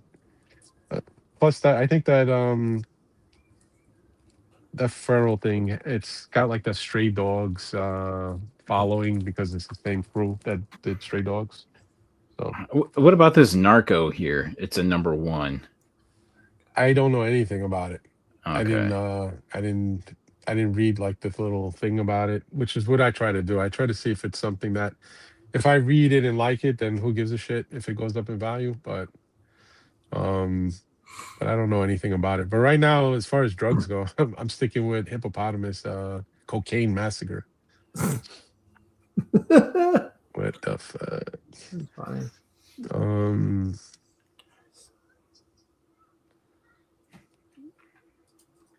All right. What the hell is? Oh, is Narco #1 going for anything? Let's see. Narco #1. NARCO #1. Narco. 202. Narco Nolo. Follow. Oh, it is going for something. No Yeah. shit. Is it? Yeah. Hold on. Let me see. Zoom in. Yeah, look at that. So every freaking image #1 at this point is just going for, Right. 10 times cover at the. So again, if you buy it because you think you like the art and you want to read it and you happen to like the story, then it's a major home run if you like it. And then when it goes down to shit as far as value, then you won't be mad because you'll be like, hey, I still enjoy the series though. Oh man, here But we go. do you really think? I mean, come on, think. Do you really think all of these, every single one of them is going to hold up? No, Absolutely not. I would say 98 or 99.9% of them are going to go right back to who gives a shit, and there's going to be the one that has a few legs. I think as much as everybody likes Dork, I think Dork is going to survive somewhere between issue 6 and issue 9, and then once it gets into double digits, it's going to be like, okay, who gives a shit? I'm telling you, it's just a feeling I have. I'm not saying I'm right. I'm just, but if I am right, I'm going to sound like a genius in a few months. So. This is like some. Oh god, this is like some Wednesday Warrior shit. Oh Yeah, god, I don't want to do this. I really don't want to do this. Is Narco a book dropping next week? Yeah, it's coming out. Yeah. Yeah, Yeah, so if, yeah, so obviously everybody missed the FOC already, yes. but you have to be lucky and say go to a place where they still have it on the shelf, grab 2 copies, flip one, read the other, and if you don't like it, flip that one. Oh But gosh, here we go. Here we go with this bullshit.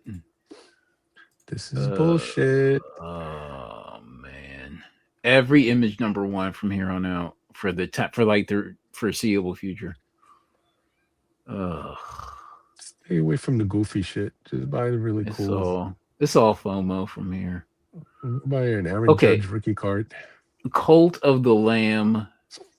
Let's see if Cult of the Lamb, the Last Sacrament number 1 is going for anything. Let's see. The darker, the better. Let's see. Not really. It's not going for anything. Okay. So here's your ground floor right here. Here's your ground floor.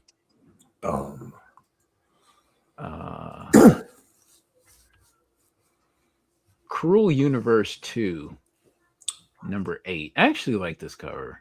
Yeah, the covers are cool in Cruel Universe. Let me see if this. But I noticed great covers, but they don't go for anything. Like they literally don't go for shit. Well, because I don't know. There's something about I don't know.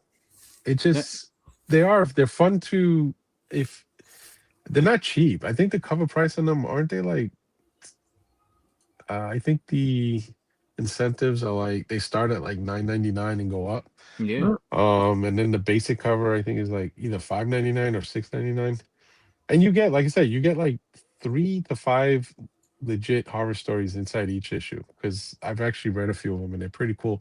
But I don't know. It's a little, if you're a person that thinks I'm going to enjoy this and then flip it, I don't really think anybody's going to give a shit about paying you more than you paid for it. Boom Studios. Let's see if they got any number 1s. Oh my god, because I remember, God, what the hell was that title? Once in Future. That was hot. Wind. That was hot. Oh yeah, Wind. What the heck else? Wind. Jeez. Witches. Sweet Tooth. Ah. Because of the TV show. Yeah. What the heck else? What is this? Ex-Pilot. Let's see if this goes for anything. From Mad Cave. That's a good cover. Where you going? What do you want? Water bottle? Is Bennett going for a walk? Always. Is he going outside? He wants to take a little midnight stroll. All right. Carter, look up a thing called the Low House Lothar. Oh, Jesus. Lother. The House of Lothar. Oh, okay. And the comic company is called AMP, and it's issue 1. That I heard I got from somebody to get ahead on that one, and it seems to be, I think it's already getting maybe a few bucks, but it may be worth, if you're looking to get into something that hasn't completely blown up yet, maybe try that one. If you're looking for somebody to give you a meaningless opinion, that's one of mine right there as far as what I think may be good. It looks if you're looking, it looks very like it could be Disney. Yeah. Okay.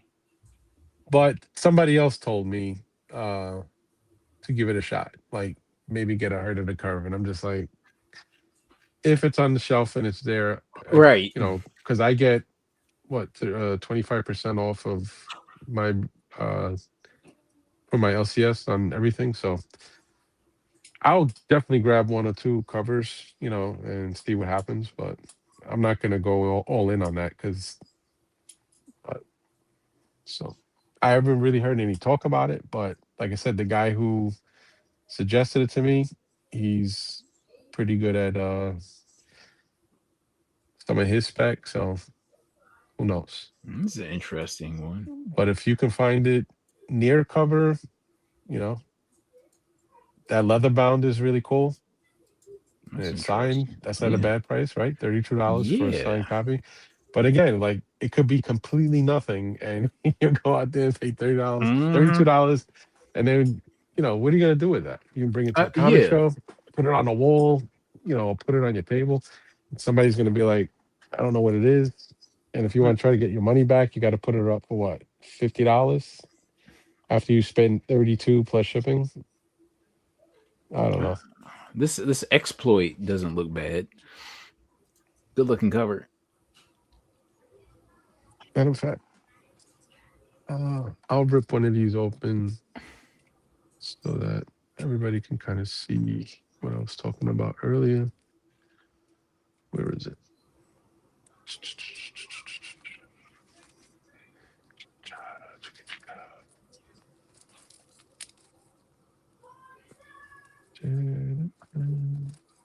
Or less. What the heck is this? A That looks interesting. Orla. Let's see. I don't know if this is like an actual comic, a one shot, or what. I don't know. See, like the other thing that's interesting about this is Keen Spot is good at giving you the breakdown on how many were made, how many so like the red foil version of this cover is Yeah. limited to less than 1,700 copies. So, and then of course there's a metal version of this cover that I have like 3 of them coming in. They're limited to 150.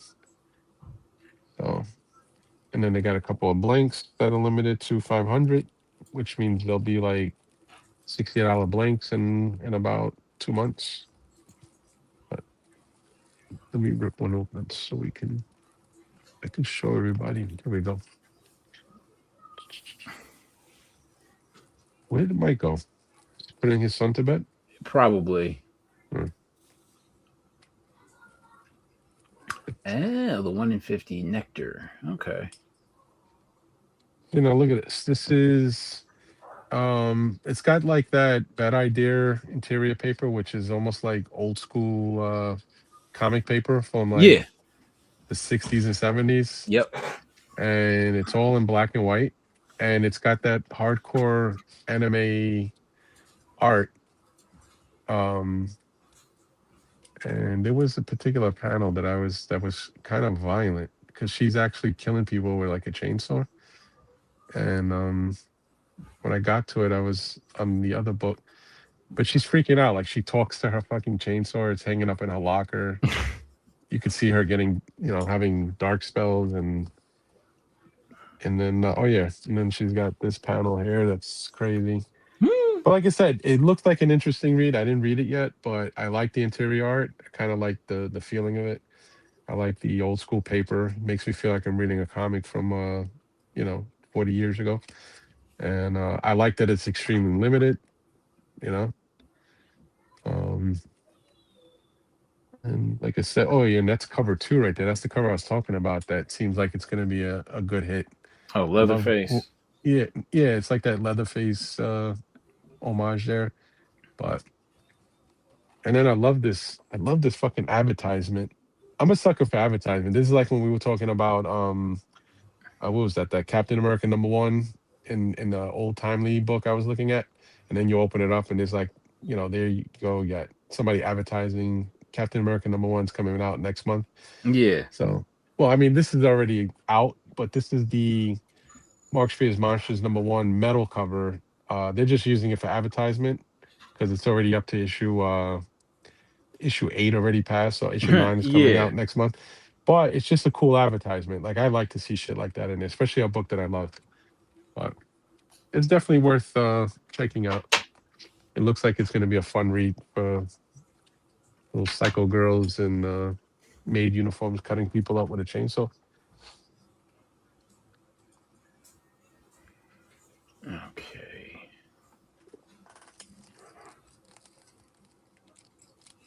I can't imagine a lot of Did I show you this? What? This is one of those old school Marvel Tops chewing gum. The stickers that they made back in the days. This is from 1975. But if you read what the thing that's written in the little thought bubble above Man Thing, it says, "I dropped the soap in the shower," which is like one of those inappropriate things you always like. Yeah. So I think this is the only one in the set that has something like really inappropriate written on it. So this one is getting a lot of love now in the secondary market because of that. Oh, okay. So this is a nice high grade copy. It needs a little bit of a cleaning, but I'm glad to have found it. Damn. And so See, I had a sealed pack. I had a sealed case of those. Not a case, but like a box of those back in the day that I got from the National. I should have held on to that. Ugh. What's going on? Can't find his water bottle anywhere. Uh-oh. What are we looking at? Oh, shoot. Hold on. Okay. I was going in my email. Oh, I meant to go into shoot. Where the heck is Fresh Comics? I would say real quick to answer that question. He says, "I wonder if the Youngblood number 100 McFarlane will be good. I don't know if that's number 100 or 1 in 100, but I'm assuming that's 1 in 100 because I think Youngblood just started from number 1 again, which is Liefeld's Youngblood. If McFarlane is doing the variant cover for him, it's going to be good because, well, you know what? Let me not guarantee that because maybe it's one of those he melded in type of things, but it should be good because McFarlane is still a super talent artist. He does a lot of his, if you go to his Instagram, he does a lot of live sketches for you to watch him do. Sometimes he does it on that, what is that digital key monitor he draws on. But dude could still draw, man. So, Let's see. although I don't know if the Youngblood property is anything anybody gives a shit about anymore. No, You know what I mean? Like, yeah. even though Liefeld is bringing it back, like some of the covers, if you like Liefeld from back in the 90s, then maybe you'll enjoy seeing it again. But I wouldn't say, oh, if I get the 1 in 100 because McFarlane did it, is it going to be something worth spending whatever the cost is for a 1 in 100? I don't know. What is it going to be? Possibly somewhere between what, $200-$300? I don't know. I'm just taking a guess. But oh, he's saying it's just issue number 100 for some reason. Maybe because they knew they weren't going to make it that far, so they're just going right from issue 2 to 100. I don't know, Yeah, I know, right? but I can't answer that why. I do have some of the new Liefeld Youngblood comics. That's only because I grew up reading the original Youngblood, so I just like the idea of kind of buying a couple again. But again, I'm buying them for less than cover price, so it's not a big deal if it becomes a dollar book tomorrow.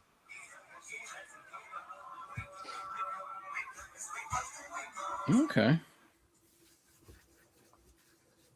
I mean, obviously, nobody has to be told that if you like Marvel, of course, continue reading it and buying it. But there's nothing going on with Marvel. Marvel is so fucking dead right now. Modern, brand new Marvel comics are just fucking dead. Nobody talks about anything they're doing story wise. Nobody's even talking about really their books. Damn. But of course, hardcore, people who just have been buying Amazing Spider-Man for the past 25 years, they're still buying it regardless whether they're reading it or enjoying it because you don't want to miss the legacy run, like you don't want to miss an issue. But that's for like the hardcore, guys doing runs. But man, it's so fucking hard. I tried reading an X-Men book one day and I had no idea what the fuck was going on. And I grew up super hardcore X-Men guy. And I read an X-Men book maybe a month ago, and I had no fucking idea what they were talking about. I was completely lost. I like And this cover. yeah, that's that what was that Marvel what was it, Superheroes Doom issue? Yeah. Yeah. Was it? Yeah. Yeah. That's a Marvel good is cover. boring right now. they occasionally have a cool cover, but again, it's a cover buy. There are a couple of cool cover buys, but I am not trying to buy anything Marvel and think I'm going to entertain myself reading it because I'm not. Every single Marvel book that I opened, except for I'm gonna give a little props to that. What was it? Ultimate Spider-Man that just ended. I think I just showed the last issue that dropped. I was really enjoying like the first 14 issues. After like 16, 14 to 16 was starting to be a decline for me, and then 16 to 24, I just couldn't get through it. So I'm not saying it was bad. It just you know maybe that's the reason why they're ending the series. It started to the sales and the orders were probably just ticking down. You know, but that's what happens when 99% of the other shit you put out is just garbage. You know, and everybody's running to DC to buy anything that says Absolute on it. You know. Absolute Wonder Woman is really cool read. The interior art is really great. The action and fight scenes are really cool. Absolute Batman is pretty entertaining. It's really cool to see absolute versions of all the villains. The only one for me that was a complete bust was Absolute Harley Quinn, which is Mm. weird because she's such a prolific character in every other way when they use her on covers and storylines. But of course, like that new Harley Quinn where she's like obsessed with Poison Ivy and she's not into guys any Joker anymore. she's Yeah. into she's into chicks. I kind of don't get it. I think they're just ruining a property by like why even go into sexual preference at all about anything. Like you could just do Harley Quinn stories without even her having a love interest with Joker too. Like just a Yeah. regular chick, just a sick chick. That's all. Just go out there and do what you do best. Beat people over the head with a fucking mallet, and be crazy and funny. But now they're just making this completely about her being interested in a chick and chasing her around all the time now. Didn't they do an issue where she was obsessed with smelling Poison Ivy's farts for I some still reason or can't some? believe that. Yeah. Yeah, I'm just like, this is almost like Ben losing his mind over Marvel ruining Gwenpool. Is that Yeah. what it was? Yep. Yeah, And so it's like funny. such a cool character because how could you go wrong doing anything a version of Deadpool? But Marvel found a way to go wrong, and it's obsession with either like this sexual preferences. Like I don't get it, or having to discuss what type of man or female a superhero wants to fuck after they stop being superheroes. Who gives a shit? Just talk about superhero stories. That's it. Chase villains or whatever. But man, once they stick with this guy on guy or girl on girl, or even when it's just a regular, girl and guy, I don't want to read over obsessed romantic stories about my heroes. I just want to read hardcore, like if you go back to John Byrne and Chris Claremont, Uncanny X-Men, there was, of course you had Jean Grey and Scott Summers and Wolverine, the whole like love triangle, but the other part of the story was so huge that you didn't focus on the love scenes. You remembered that there was a Dark Phoenix happening, or there was, the Shi'ar Empire coming down on the X-Men. There was so much more that you cared about. Like you didn't even pay attention to that bullshit. But now it's like they put all of that sexual preference to the forefront, and they don't even concentrate on the story anymore. So, like once they started with making what was it, Colossus and Nightcrawler or Iceman gay partners, I was just like, what are we doing, man? The fuck did I miss? Like, Him I've and been reading X-Men for 40 years and I've never seen either one of them look at each other weird. In fact, Colossus was in love with Kitty Pryde. And I remember Iceman was like, wasn't he like the Human Torch? Like he was running around with 100 different women all bro, the he time? was he Yeah, was with a hot Japanese right. girl when I And first then, started reading X Factor. or was it Nightcrawler? But even Nightcrawler he was like almost like a guy who fancied himself like a romantic, Yeah. He thought he was, and I'm just like, when did all of a sudden all these guys want to fuck each other and they didn't care about women anymore? It was just weird to see the twist, you know? I don't know. And again, I don't give a shit. I've got friends that chicks that are relating with girls and I don't care and I love them. So it has nothing to do with I'm not homophobe or anything. I just think it's weird when you take a guy who was straight for 40 years, 40 years of reading, and then all of a sudden you take all of those straight guys and you make them fuck each other. And it's like, okay, you know. So It's just boring. It makes it boring. it's weird. That's all. I don't know.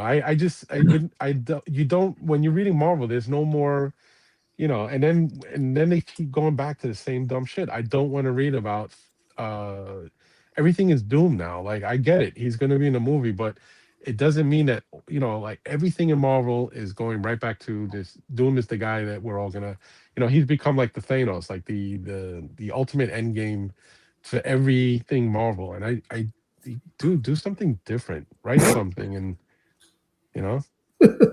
I don't want to hear about fucking Doom. I don't want to hear about Thanos anymore because that's already been done. And but even though the Spider-Man universe, like what's going on there? You know? I nobody do you ever hear any weekly anything coming out about Spider-Man was their number one fucking book, and nobody's talking about Spider-Man anymore. Venom has been horrible. They made Venom into Mary Jane. I don't know what the fuck that is. You know? But with a guy body. Yeah, that's the other thing that's freaking me out is that they put when the skin comes back, it's her face and it's the fucking dude's body. I don't know. I don't get it. But you took like the hottest chick in comic books and you put her in a dude's body, and she's become Venom. What happened to? I mean, is Eddie Brock dead already? Did he die of cancer or something? Or Yeah.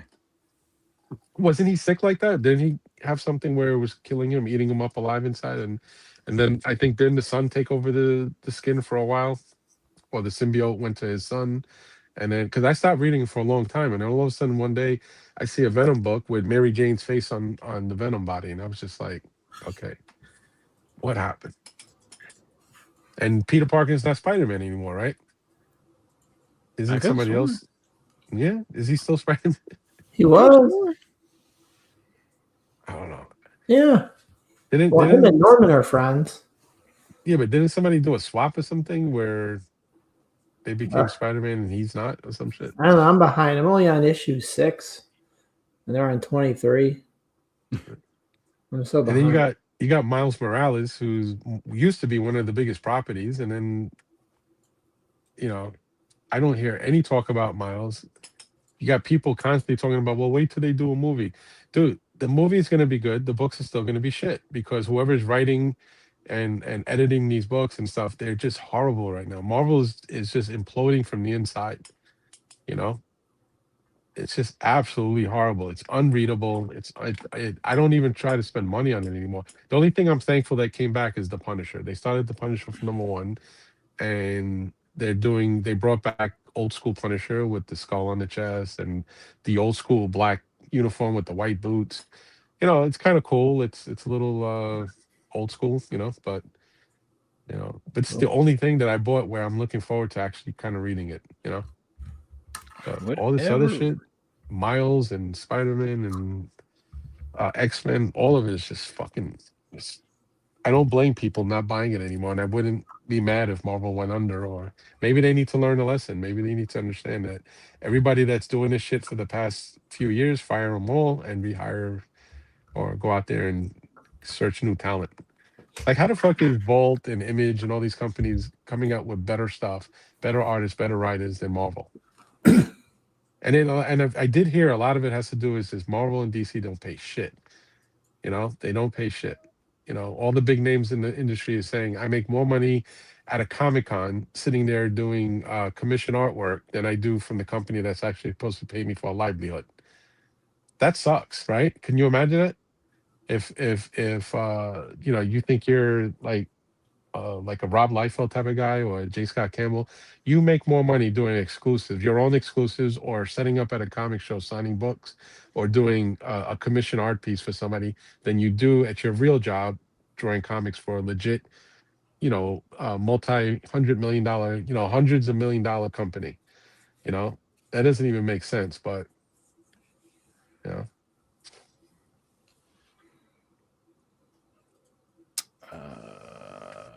Okay, so Star Wars Shadow of Maul, no hype behind that. That's a good cover. And if you read the chat is actually telling you all the bullshit that's going on in the comics right now. All the information, that Miles is a vampire.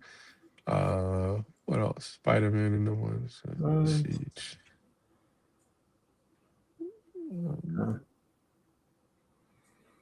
Yeah, but even if they did Mary Jane with a woman's body, like, who gives a shit at this point? Like, why is Mary Jane even a fucking Venom? Like, Yeah, it's she's too supposed to much. be Spider-Man's love interest, and that's the end of it. I know. And then she got superpowers. Stop trying to make her a superpower. They already did it with a dead ex-girlfriend of his, where she's been Gwenpool and Ghost Spider, whatever she is now. What is she? Is she Ghost Spider now? Is that her name? Yeah. Yeah. Yeah, but she's dead, and she's she's like a multiverse character that's come back. But they fucked Spider-Man up real good, man. It just used to be so cool that he had two chicks, and I don't know. Well, he kind of always has two chicks because even in the new stuff, Black Cat is always there, which I love. And then Peter Parker is always dating some random chick who's like, Yeah, but a scientist, somebody at Arkham, a something, a nurse. How damaged is Black Cat that the only guy that she can seem to get laid by is Peter Parker? I know. I'm just saying, like, she's out there running around all over the world and stealing diamonds and stuff. Like, she doesn't have any other love interest besides Peter. Yeah. And she can't find a rich guy as hot as she is, that she doesn't need to even steal shit anymore. Just, like, if you want to modernize her, she should be doing what the rest of these chicks are doing these days. Go find a $100 billion man, and you won't have to steal anymore. Yeah. And she's smoking hot. Get herself an old trick. Yeah.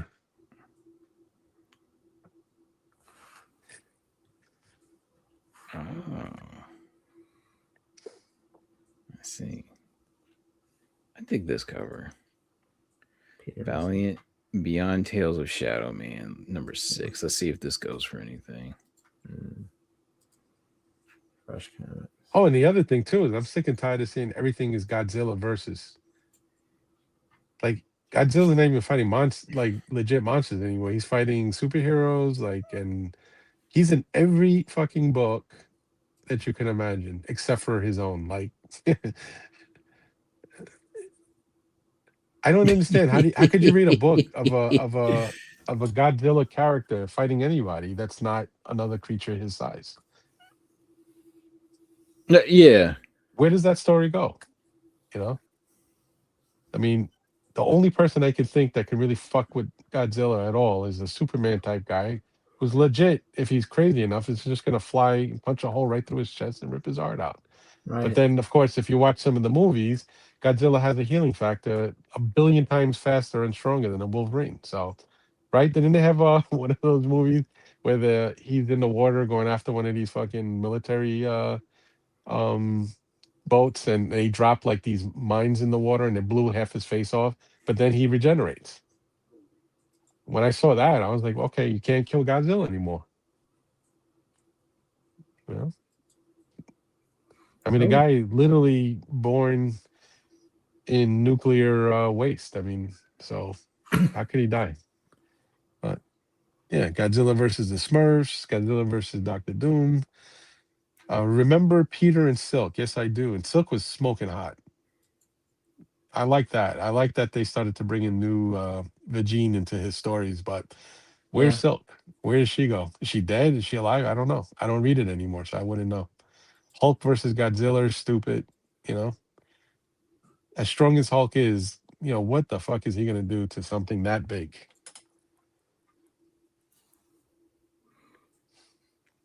All right. I'm not enough like a dope fiend. There you go. Yeah. I'm going to sleep. I got to check in on Sylvester. I'm going to go to sleep. There you go. Thank you guys for joining me. You can be anywhere in the world. Anywhere.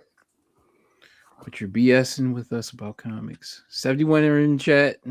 Thank you so much. This was a crying session for 40 minutes about That's therapy. how fucked up Marvel is.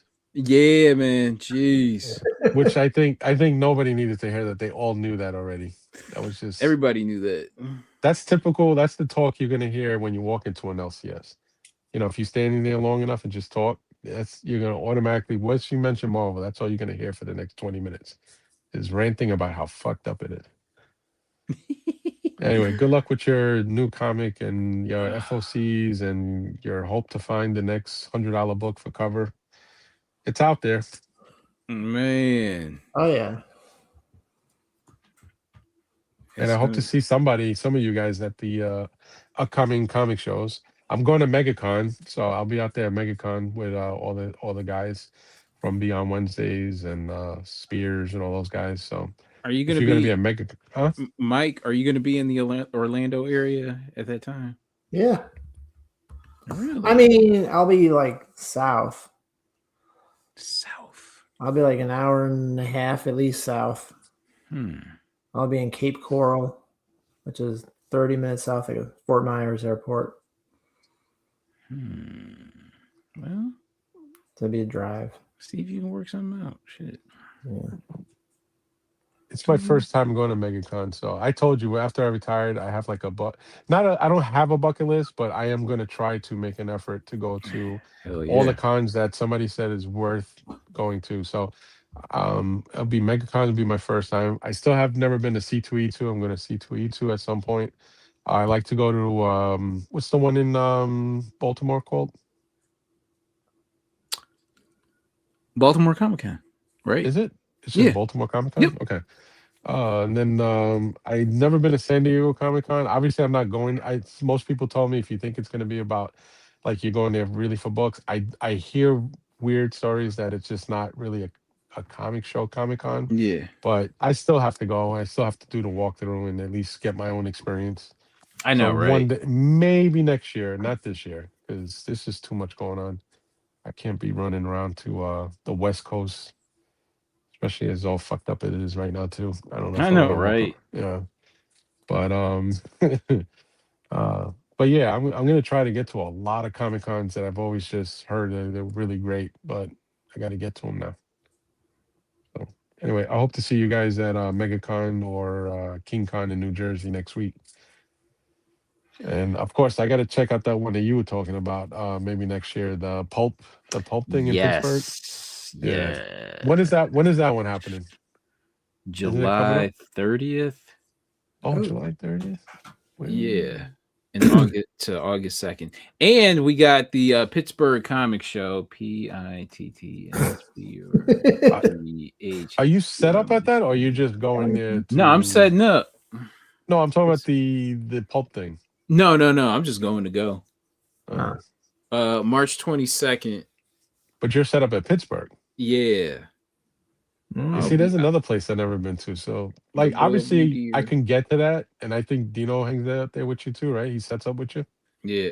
No, I'm gonna be by myself. Didn't he set up with you last year?